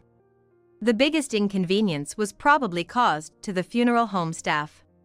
They must have never seen a funeral with no attendees before. Since the funeral was cancelled, I later decided to conduct my son's funeral anew. In fact, I had secretly been arranging the funeral without my daughter-in-law and her husband knowing. For this ceremony, I invited relatives and business associates who we regularly interact with. The funeral for my son saw an attendance so large that the venue could barely accommodate everyone, truly showing the depth of my son's popularity and the respect he commanded. After everything settled, Arthur and I divorced. I had, of course, claimed him alimony. Arthur ended up in debt because of the alimony I demanded and struggled to find a job. He couldn't find a job as a full-time employee, but it seems he managed to find some manual labor part-time work. He now lives in a shabby apartment, barely getting by. As for Kelly, already in debt, she lost most of Harrison's insurance money to repay her loans. Abandoned by her parents, she started working part-time, trying to survive on her own. She tried to rely on a man again but ended up being deceived and incurring more debt. Maybe it was some kind of curse. I don't know what became of her after that. As for me, I continued to focus on running my company. I still cry when I think of my son, but my employees have been supportive. With their help, I've been able to keep going, cherishing the people around me. I want to continue living my life, cherishing the people around me. My name is Maria Turner. I have a brother who's 5 years older than me. He was always kind and someone I could rely on. When I was getting married, he said, "Who is this guy? I'll check him out for you. If he makes my sister cry, he won't get away with it." However, my dependable brother fell ill, and despite treatment, he couldn't be cured and eventually passed away. Watching my brother turn to smoke and rise up, I felt like my heart was being crushed. Standing next to me was my husband, John. What he saw was very different from what I saw. "Anna, your brother's wife, she's only 25, right? That's really sad." Yes, John was looking at Anna, who was 3 years younger than us. She was young, beautiful, and adorable, my brother's pride and joy. Looking at my husband's face, I saw no sadness. He utterly fixated on Anna. "What's gonna happen to her now?" "Yeah," I replied. But to be honest, I wasn't thinking about Anna at all. All I could see was my brother turning to smoke and the days I spent with my husband. John and I got married 2 years ago. We met at work, and gradually, his persistent pursuit won me over. However, I never thought about marriage. I don't know why. Despite his relentless pursuit, I ended up agreeing to go out for meals and watch movies with him, and before I knew it, he had made his way into my heart. When we went to my parents' house to announce our marriage, Anna was there, of course. John looked dazed at her, but when I asked him what was wrong, he said, "Oh, I just didn't expect you to have a sister." "She's not my sister. That's Anna, my brother's wife." "Oh, right, your brother's wife." A year passed, our wedding ceremony ended, and we started our life as a married couple. But our married life wasn't as I had expected. John was mostly busy with work, often coming home late. I used to discuss various issues with my brother. Whenever I felt anxious or had problems, I would turn to him. But as a child, my brother never brought his problems to me. So, I talked to him about John. It's good for a man to focus on his work. It means he has no worries about his family, he would say, easing my vague feelings of anxiety and dissatisfaction. At the same time, it seemed my brother was starting to have his own troubles. As it involved his marriage, he confided in me. "I feel like Anna has been cold to me recently. Is that normal?" My brother had been married for 2 years. Yet, when he came home, there was often no dinner made, and the house was barely cleaned. It's hard to imagine such neglect after only 2 years of marriage. Something must have changed her, but my brother loved Anna so much, he was desperate to bring things back to how they used to be. This struggle continued until his illness began. "I'll take care of him properly," Anna had said. She seemed devoted in her care. But whenever I visited the hospital, she was never there. I couldn't help but feel something odd about it. On the other hand, my husband, John, was kind. "Sorry, I've been all about work lately," he would say while embracing me. He always bought me whatever I craved on his way home from work. If I wanted a massage, he would do it without a frown. He fulfilled all my wishes. Yet he never seemed to have a day off. "I want to go for a drive this weekend and eat something delicious at our destination." "Sorry, I gotta work on the weekend." "What about next week?" "I've got a business trip." "And the week after?"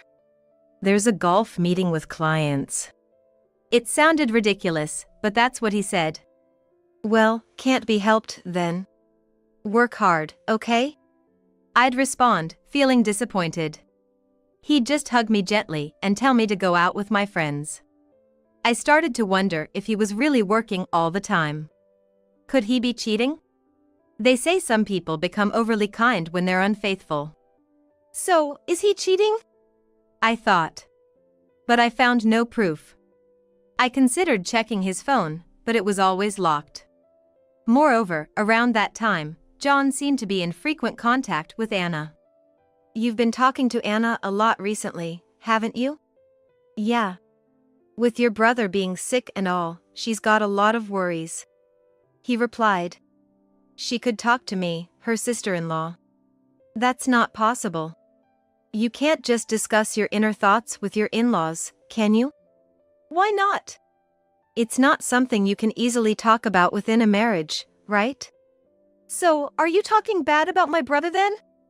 "Well, you know, words can be interpreted in many ways. She might say something not meant to be hurtful, but it could be taken the wrong way. That's why she can't talk about it. I can't easily discuss things about you with my in-laws either." "Does that mean there's something wrong with me?" "No, it's not like that. It's just that even little things can lead to misunderstandings, so I can't talk about it." "Is that so?" "That's why I'm the one she talks to. There's nothing to be jealous of, so relax." But I couldn't help but wonder. No matter what I said, he always had a way of smoothing things over, making it seem like I was just overthinking. And now, the reality is that John only has eyes for Anna. I can no longer bring myself to trust him, knowing that I'm not in his heart. But even if I voiced this, he'd probably just laugh it off. "Maria." It felt like someone called me from afar. Hey, Maria! I was jolted back to reality when someone grabbed my shoulder. What? I was just saying it's a shame about Anna, your brother's wife. Ah, yes. But that thing we know about her would make her even more pitiable, wouldn't it? What thing? I smiled and walked away from him. After the funeral, as the guests left and the family gathered around Jean. What happens? He looked confused and turned to me for help. But I just smiled. Oh dear, everyone, thank you for your efforts. It's no use crowding around John here. Please come to my house for now, my mother said, dispersing the relatives. At the same time, she called out to us. John, Maria. Please come to our house as well. John, puzzled by my mother's commanding tone, muttered. So it's about discussing the future now that my brother-in-law has passed. I wore a mocking smile but said nothing as we headed to my parents' house. When we arrived, the relatives had gathered, all sitting down. Anna tried to retire to her room, claiming she was tired, but of course, that wasn't allowed. Anna, you're still a daughter-in-law of this family. Even if your husband has passed away, you have duties as a wife. Everyone's gathered here for your husband's sake, so you must greet them properly, my mother insisted. Anna looked displeased but couldn't refuse when my mother had spoken. Trying to lend a hand to Anna, John said. Mom, Anna is grieving since she lost her husband. Why don't we let her rest today? But my mother glared at him. Don't meddle in a daughter-in-law's duties, she snapped. John was silenced by her sharp tone. But then, he turned his frustration towards me. Anna is serving tea, Maria, why don't you help her? Sitting around isn't right. I glared back at him. That's her duty as a daughter-in-law. You stay out of it. He had no choice but to be quiet again after my firm response. I got up to help Anna, but again my mother's stern voice echoed, and eventually, John had to sit down like the other relatives. What's going on today? Your mom's acting strange, isn't she? She's usually so kind, but today she's unusually harsh. I glanced at John but said nothing. It was something he would understand soon enough. When everyone had been served tea, and Anna sat down, my mother began to speak. Thank you all for coming today. By the way, John, I need you to divorce Maria. John was stunned by my mother's abrupt words and looked at me. I, however, didn't change my expression. What do you mean? Exactly what I said. Why do we have to divorce? You should know best. No, I don't understand why you're saying this. My brother-in-law just passed away, and maybe you're upset, but that means I have to work harder now. Us getting a divorce is out of the question, right? John looked at me for agreement, but I didn't intend to respond. Why do you have to work harder because he passed away? Well, as the next in line after the eldest son passed away, it's natural for me to step up. Besides, I have no reason to divorce Maria. We're getting along fine. As much as you are her mother, I don't think it's right for you to interfere in our marriage. My mother just stared at him, unfazed by his words. In fact, it was John who seemed perturbed. Maria, say something. We're not in a relationship that warrants divorce, right? You should ask yourself that. He seemed deep in thought, then said, I don't get it. We've been doing well.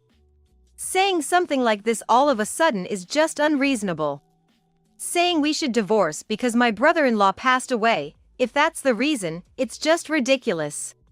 If that's the case, what exactly is your relationship with Anna? What do you mean? Aren't you two in a romantic relationship? Ah, ha.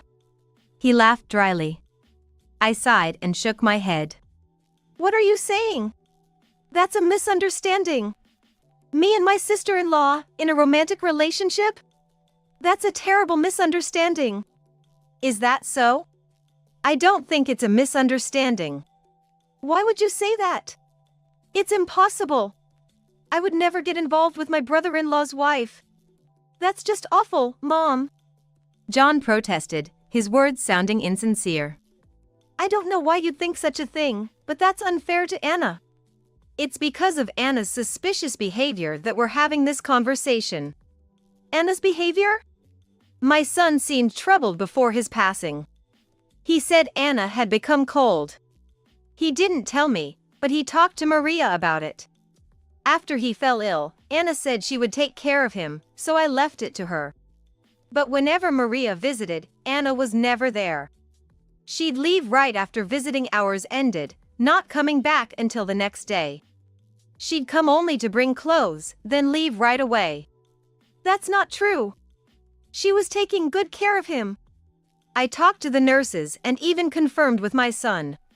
We put him in a private room so Anna could take care of him, but it was all for nothing. That's because... Yet she always dressed up, wore unsuitable clothes for caregiving, and had her makeup done.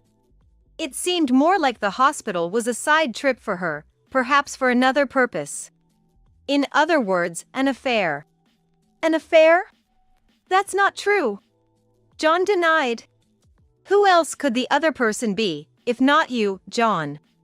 Why me? Just because Anna might be having an affair doesn't mean I'm involved. That's a terrible misunderstanding. I don't think it's a misunderstanding. Why do you think I'm Anna's affair partner? I was just counseling her because my brother-in-law was sick and she was struggling. I was just encouraging her. Right, Maria? There's no way I'm having an affair with Anna. I told you everything, including the messages from Anna. That's all it was. If you two really aren't in a romantic relationship, then show us your phone. What? That's an invasion of privacy.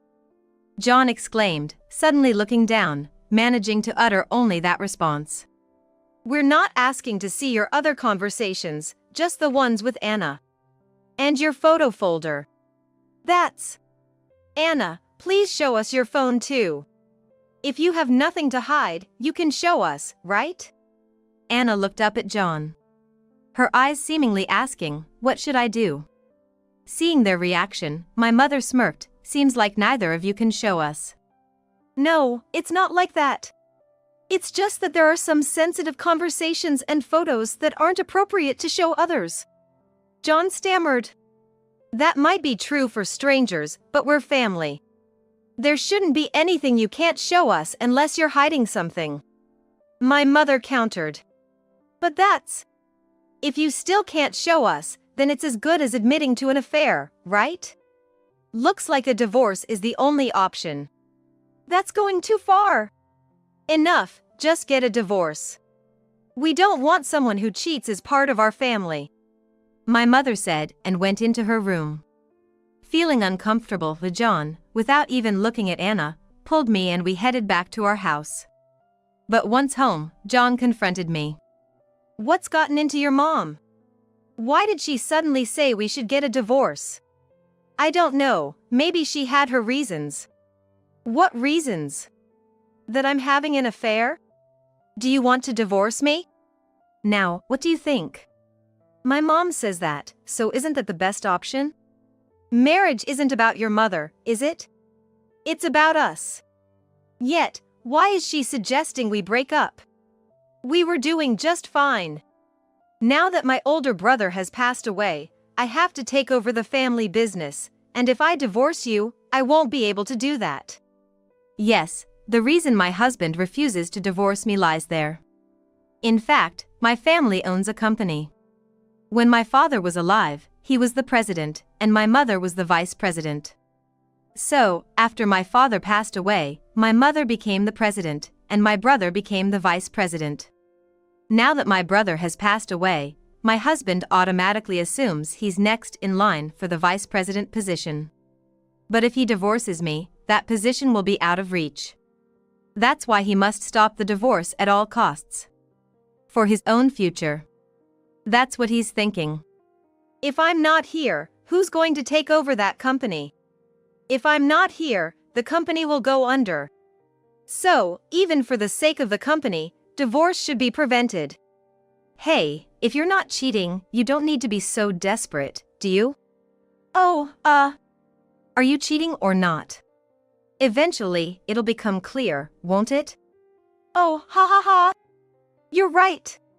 Why am I getting worked up when there's absolutely no way I'd cheat on Anna? Is that so? As long as you believe in me, there's no need to worry. Well, I don't believe in you at all. Huh? What do you mean? Why would you say that? If you believe in me, that's why you said those words earlier, right? If I'm not cheating, there's no need to be anxious. Well, even if you're not cheating, I still don't believe in you. I mean, it's weird, isn't it? You're always coming home late from work, working on weekends, playing golf, entertaining clients. You're working so much, yet you don't seem tired at all. In fact, you seem more energized. Sure, you've been kind to me, but I have so many doubts. That's just work. It can't be helped, right? Yeah, I guess so. I would understand if it were really just work, but it doesn't seem that way. You're being influenced by your mother. Well, what do you think? Anyone would have doubts after seeing this. I said this, then took out my smartphone and showed him the photos and text messages between the two of them. Why do you have these? I got them from your phone. How? My phone had a lock on it. I saw you unlock it, so I memorized the code. It was easy to record a video on my phone while you were asleep. This is an invasion of privacy. If you weren't cheating, you wouldn't say that, right? So, does that mean you're guilty? Well, just take a look, okay? You can see your conversations with her. Fine, I will. Oh, that's right. I'm having an affair with her. Is that what you wanted to hear? But, you know, I'm not the only one at fault here. If a man cheats, it's also the wife's problem. Cheating in the first year of our marriage, and you're blaming me too? Yeah, that's right. It's your fault for not noticing that I was cheating. If you had realized and blamed me, I would have ended it. The fact that you didn't notice means you don't love me. What a selfish argument. Well, it doesn't really matter to me. Such excuses won't fly anyway. No, it's important. I love you, you know. It's just that I made a mistake.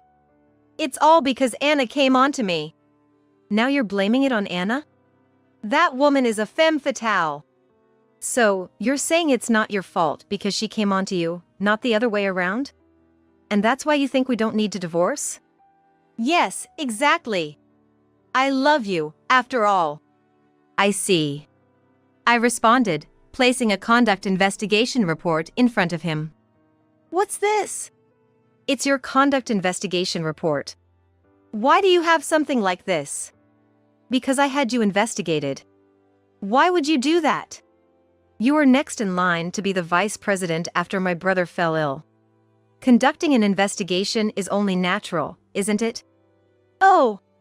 This report, which I got from Mom, shows that contrary to your claim that Anna came onto you, it seems you were the one who aggressively pursued her. How could you know that? An investigation report should only show current behavior. As I said earlier, you were a candidate for vice president. That means you were thoroughly investigated. For that reason, as soon as we learned you and Anna were having an affair, hidden microphones were installed all around our family home, in Anna's bag, and even in the coat she always wears. The conclusion was clear: you initiated the affair. It came from your own mouth, so it must be true, right? That's... Everyone in the family knows about this, including Mom. You were considered the future vice president, after all. So that's why your mother said what she did? Exactly. But I'll just have to break up with her. What? But if I break up with her, that should solve everything, right? There shouldn't be a problem then? I don't know about the company, but I have no lingering feelings for a man who cheats right after getting married. Why? I'm not going to divorce. I have no intention of leaving you. I want a divorce. John, fearing that divorcing me would cost him his chance at the vice presidency, was adamant about not divorcing. A few days later, Anna left our home. After her affair was discovered, my mother didn't want her using our family name. So a posthumous divorce was arranged. The next day, John was called to the president's office. Anna has left the house. Why? Because she had an affair with her brother-in-law while still married. We don't want her using our family name, so we arranged for a posthumous divorce. Posthumous divorce? Now, it's just you, John. What's your decision? What do you mean? It's about your divorce from Maria. She wants to divorce you. Have you made up your mind? I'll break up with Anna. But I don't want to divorce Maria. I admit cheating was wrong, but I still love my wife.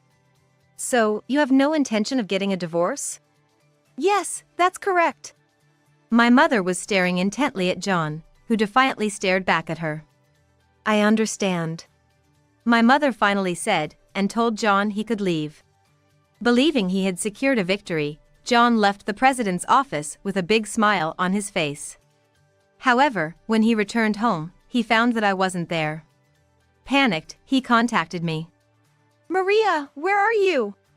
I'm at my parents' house. Why are you at your parents' house? I was shocked to come home and not find you there. You're home quite early today. Usually, you come back late at night or early in the morning. I've broken up with Anna, so now I'm only your husband. Come back home. I can come pick you up if you want. There's no need for that. A lawyer will be coming to you soon. I told him and hung up the phone. Shocked, John shouted, "Why a lawyer?" but received no answer. True to my word, a few days later, a lawyer arrived at John's place.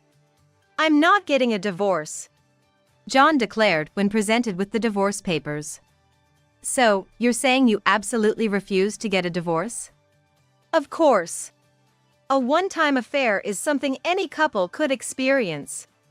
I can't just get divorced over that. Your wife is deeply hurt by the affair. Still, we can start over, right? I don't think that's going to work. Why not? I've broken up with her. There shouldn't be any more complaints. It's not as simple as that. Still, I'm not getting a divorce. In that case, we'll have to go to court. Court? Yes, a court case. It will be expensive, and you'll likely face a substantial alimony claim. Fighting against us, you'll find it hard to get a lawyer willing to take your case. Why's that? We represent a major corporation with numerous top-notch lawyers. It's pretty clear you'll lose the case. So, no one will want to represent you, except maybe some low-tier lawyer with no work. And then, you'll be facing a high alimony claim. How much are we talking about? Given the status of the lady of the house, you're looking at around $200,000 in alimony.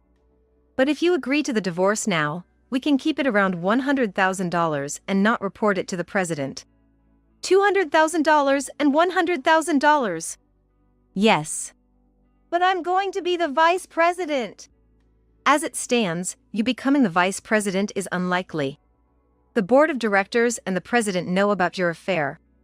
Do you think they'd make someone like you vice president? There's a 0% chance. Is that so? What will you do? I've decided I'll accept the divorce, but I have a condition. Oh? You're not really in a position to set conditions, but let's hear it. I don't want to be fired, okay? Ah, you're afraid of losing your job, I see. Of course. Even if I don't become vice president, I don't want to leave the company. Understood. I'll convey this to the president. So, a month later, the divorce was finalized. John received a notice of transfer. However, he protested this decision to my mother. This is too harsh. Do you have a problem with it? You haven't been fired, have you? It's practically like being fired. Your salary is still paid by our company, meaning you're still an employee. Plus, you said you broke up with Anna, but you're still in touch with her. After such dishonest behavior, don't act so high and mighty. I could have had you fired and blacklisted from employment elsewhere. I have that much influence, you know. Understood? Then follow the notice. realizing complaining further might lead to being unemployable anywhere. John reluctantly left the president's office. A week later, he was transferred to a subsidiary company. Now that we were divorced, he was free to start anew. He had a job, even if it was a transfer. He might get back together with Anna. I thought so. However, once Anna learned of John's situation and realized he had no money left, she lost interest and left him for good. Apparently in search of another wealthy partner. Left alone, John tried his best at the subsidiary, but despite working hard, his salary was only a fraction of what it used to be. So he had to take on part-time jobs to make ends meet. Unable to afford proper meals, he became increasingly gaunt. At the subsidiary, he was rumored to be the fool who was ousted from the family business due to his affair, and he began to suffer mentally, leading to frequent unauthorized absences. Eventually, he was fired, the very outcome he had feared the most. Later, when I no longer heard any news about John, I decided to have him investigated.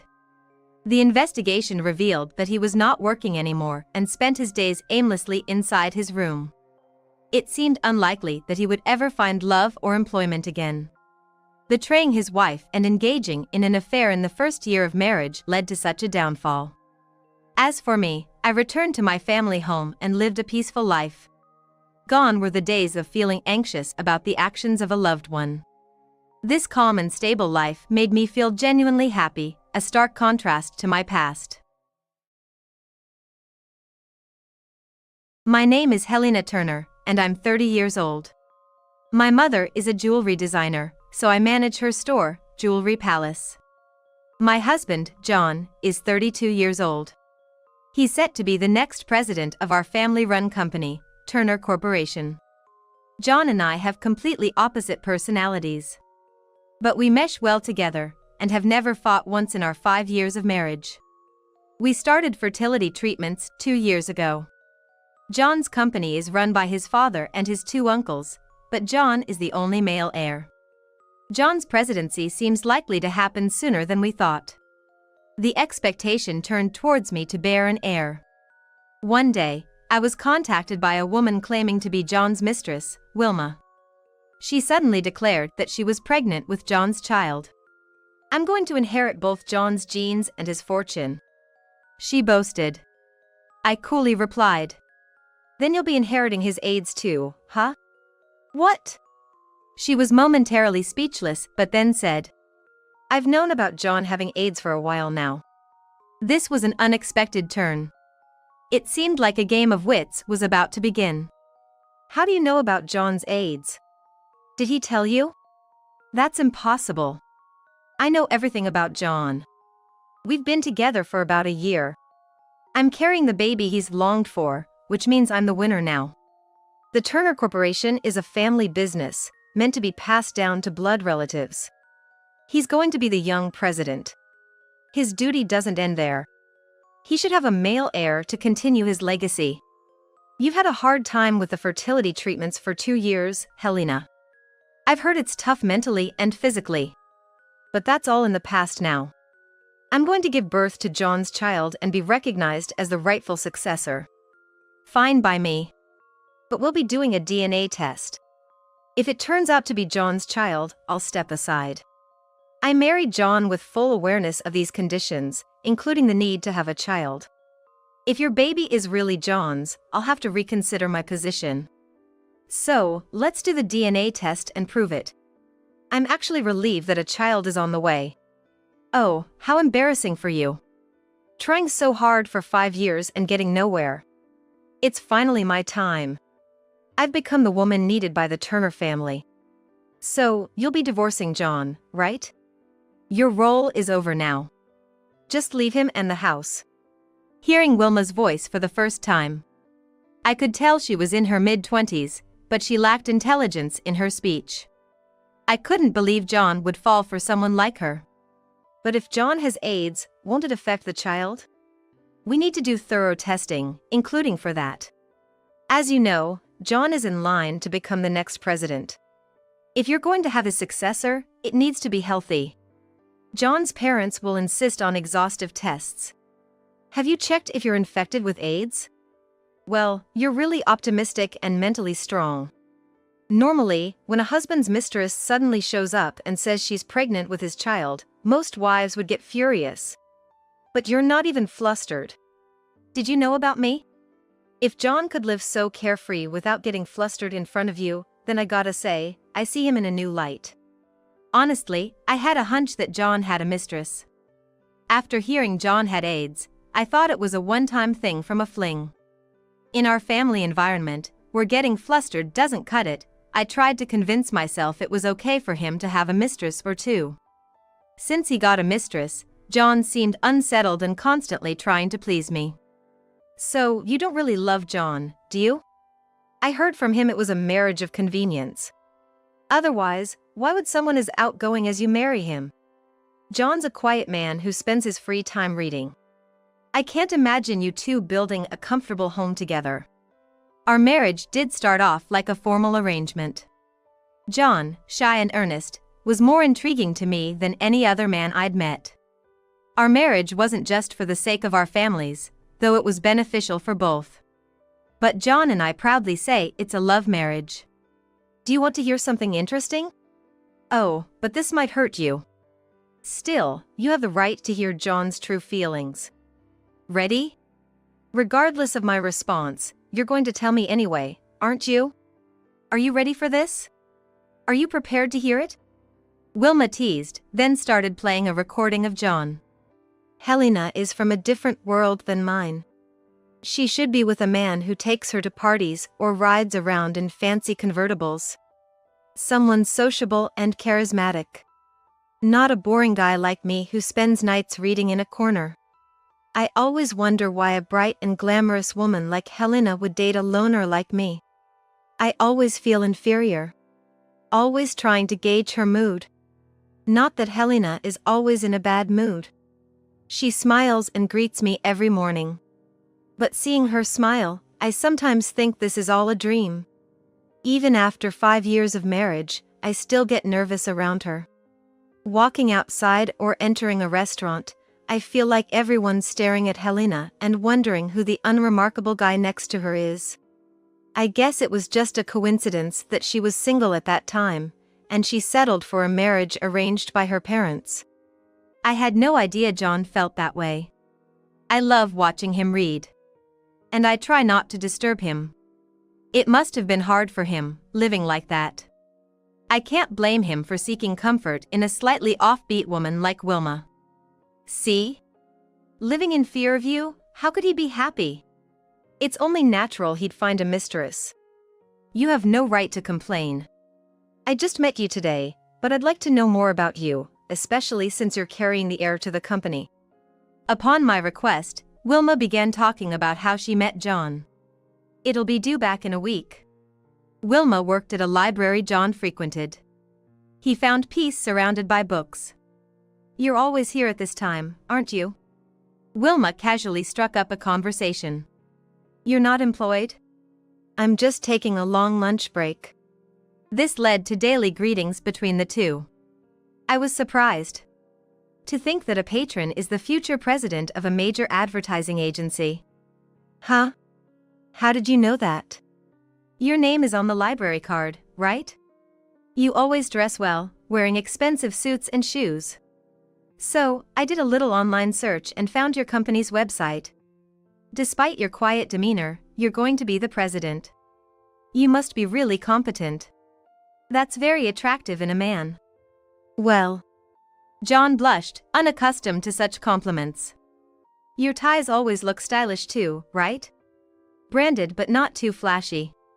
Yeah, my wife always picks them out for me. You're married? But you're not wearing a ring? I take it off during work. It distracts me, and I can't focus. My wife's a bit upset about it. Her mom's a jewelry designer. My wife used to aspire to be one too, and she designed our wedding rings. She worries I might lose it someday because we can't replicate the exact design. You really come alive when you talk about your wife. She must be wonderful. I'm kinda jealous. John pretended not to hear and dodged Wilma's comment. She was at the peak of her jealousy. She had thought he was single. A little search and there he was, introduced as the future president of a fairly big company. A chance like this doesn't come often. I won't give up just like that. I've finally found my prince. Wilma did something a bit naughty. What? John was surprised on the phone. Surprised? Yeah. I wanted to surprise you. How did you get my phone number? I saw it on the library card. Is that okay? That's personal information. You shouldn't do that, it's wrong. You're really honest. You even button up your shirt all the way to the top. Oh, yeah. Wilma laughed, and John chuckled too. This was indeed the moment when John's heart was swayed. I appreciate the call, but it's time for me to head home. It's a bit awkward. Are you worried about your wife? Do you guys share a bedroom? Like, sleep in a double bed together? 2 doubles. Wow, rich people are different. Having a bedroom big enough for 2 double beds. Yeah, my wife's in the bathroom now, but I don't think it's right to be talking to another woman. You're scared, huh? So, when can we talk on the phone and meet up? Huh? Why are we heading in that direction? Because we're friends. Friends. John trusts people too easily. That's why he's been swindled and cheated in business. Could you change your library visit to 2 p.m. starting tomorrow? That's when my break is. Then we can chat a lot at a cafe or restaurant. Do you enjoy talking with me? Yeah, I do. I want to know more about you. But you're still young, right? I'm already over 30, so I might be bored with you. You have low self-esteem. Let's be more positive. You seem like a different person compared to when you're at the library. Well, that's just a facade for work. Oh, my wife's out of the bathroom. I gotta hang up. John thought he was just friends with Wilma, but he ended the call worrying about me. At that moment, he must have known he was doing something wrong. Then, John and Wilma started having lunch during her break time. Wilma became more and more demanding. Hey, how much disposable income do you have? As a future president, it must be a lot, right? I want more time with you.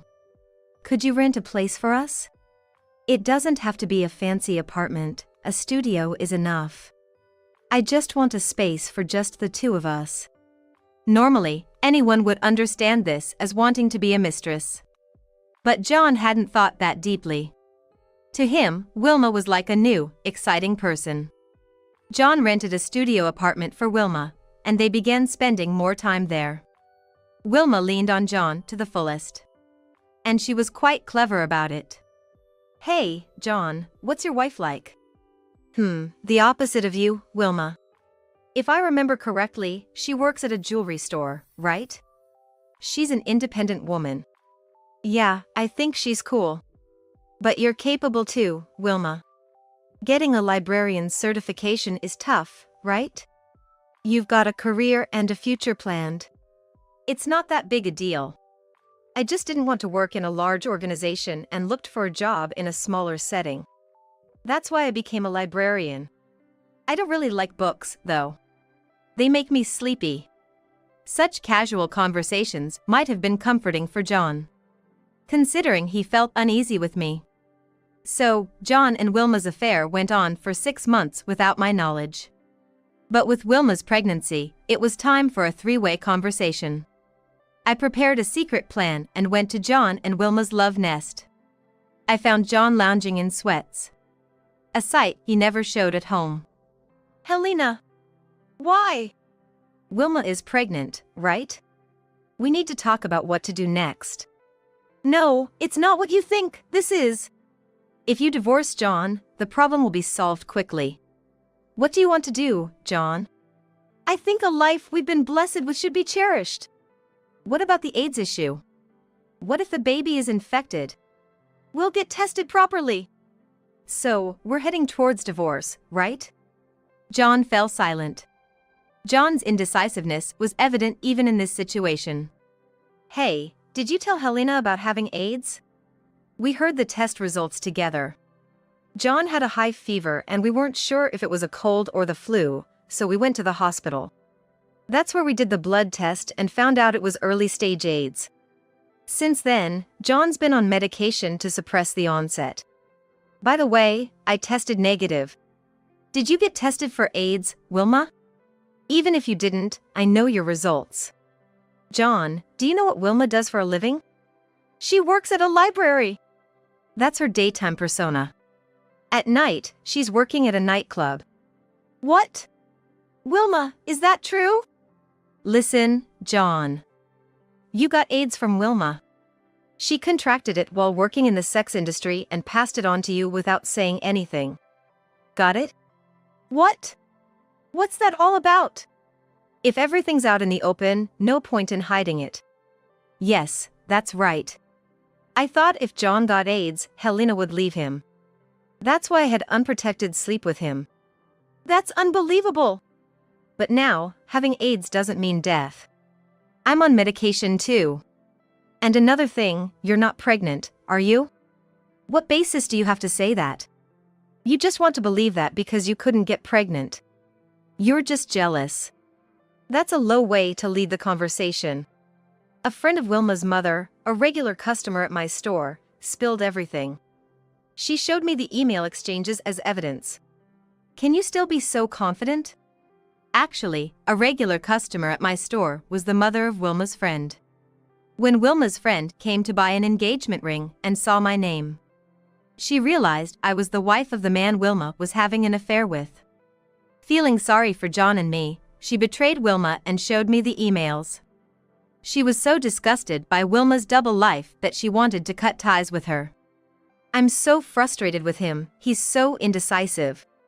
But he doesn't interfere much and mostly reads books, so he's harmless. My plan was to get into the Turner family by manipulating him. I infected him with AIDS to make Helena leave him. Then it's just a matter of marrying him. Claiming to be pregnant seemed the fastest way. Doesn't matter if I'm really not pregnant. I can just say I had a miscarriage after we're married. Fooling him is easy. I want to be a wealthy wife, living a life of leisure. Have a maid for housework, enjoy spas and nail salons. Once I marry him, I'm set for life. What a great catch he was. He's so gullible, believes everything, never doubts or denies anything I say. I might be able to move into his penthouse soon. Here I am in this tiny studio, and there's Helena, living in luxury. It'll be easy to take her down a peg. A wedding? Oh, I'll make it grand. You'll be invited. Look forward to it. John's expression darkened rapidly. Even he, as oblivious as he was, must have realized he was being used. So what? I'll use any means to get what I want. You were after John's background from the start, weren't you? So, you're not pregnant? Not right now. But John, we can try, right? I'm only 25. I can easily have 3 or 5 more kids. John's company requires a male heir, right? So, it's a no-go for the future too. I'm confident I can give birth to a healthy heir. We've been doing infertility treatments for 2 years, but it's on hold now because of John's AIDS. They said it almost certainly won't affect the baby, but it's not 100%. We were waiting to see how John's treatment goes. John, don't you have anything to say? Wilma deliberately infected you with AIDS. I see it as punishment for betraying Helena. I have brought it on yourself. I felt crushed under the pressure of having to produce an heir. Indeed, after 5 years of marriage without a child, infertility was a possibility. That's why I underwent IVF and artificial insemination. It was physically and mentally tough, and the despair when implantation didn't happen. And then, John getting AIDS, why should I bear all this burden? Helena, I'm sorry. Really sorry. John, now we can be together openly. We can hold hands outside, come home to the same house, no need to sneak around anymore. Helena can live on her own, but I only have you, John. You grew up in a wealthy family, never struggling for money. Then you chose a rich husband. What's the thinking behind that?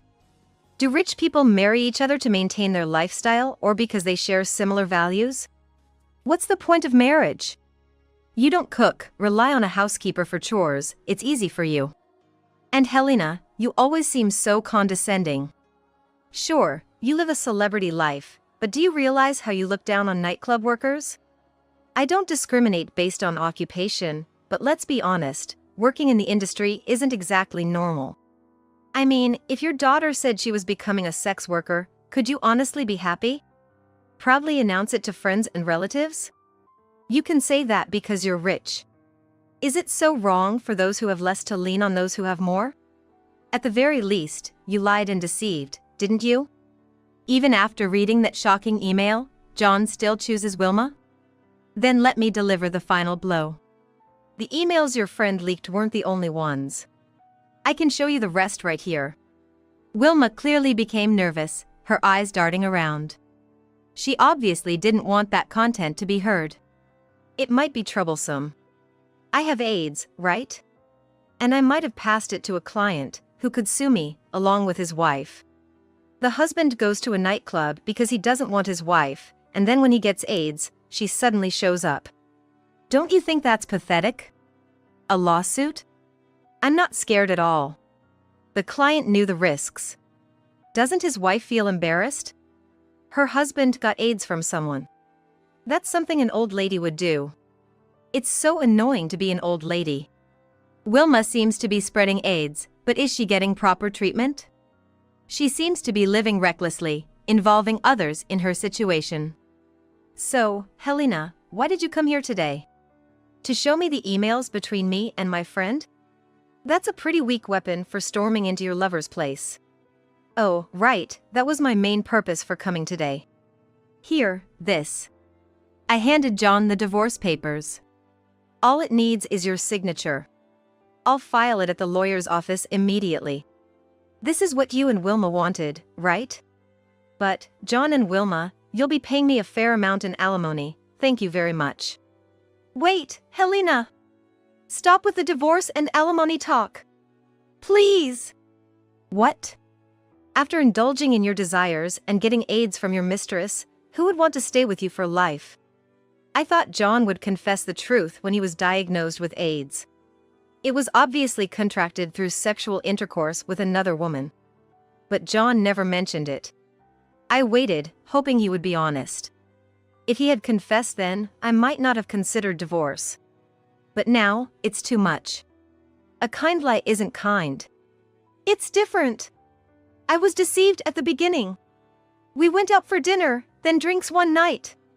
I got so drunk, I blacked out. When I woke up, I was in a hotel bed with Wilma beside me. I panicked because I really didn't remember anything. Then Wilma started crying. I thought she took the morning after pill, so I was relieved.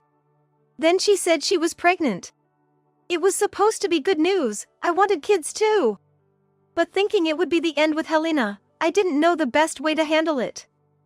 I just kept going with Wilma aimlessly. You've had quite the life, going back and forth between your main and secondary homes. Enjoy your life with Wilma, I'm gladly giving John to you. Let's have a proper conversation, Helena. You're too emotional right now to make a calm decision. Let's cool down and talk later. Divorce isn't the best option. Wait, John, what do you mean? Helena is saying she wants a divorce, that should be great for you. I'm perfectly calm. No matter what twist happens, I have no intention of getting back with John. Just imagine the loss for Turner Corporation. I forcefully got John to sign the divorce papers and headed straight to the lawyer's office. Wilma is truly a terrifying woman. John's one mistake. It was made without memory, leading to claims of AIDS and pregnancy. A sincere man like John would naturally choose to take responsibility. But his inability to tell me the truth might have been due to fear. John apparently confessed everything to his parents and relatives, but the consequences were severe. My mother introduced clients to Turner Corporation. She couldn't forgive what happened to her daughter and publicly denounced them.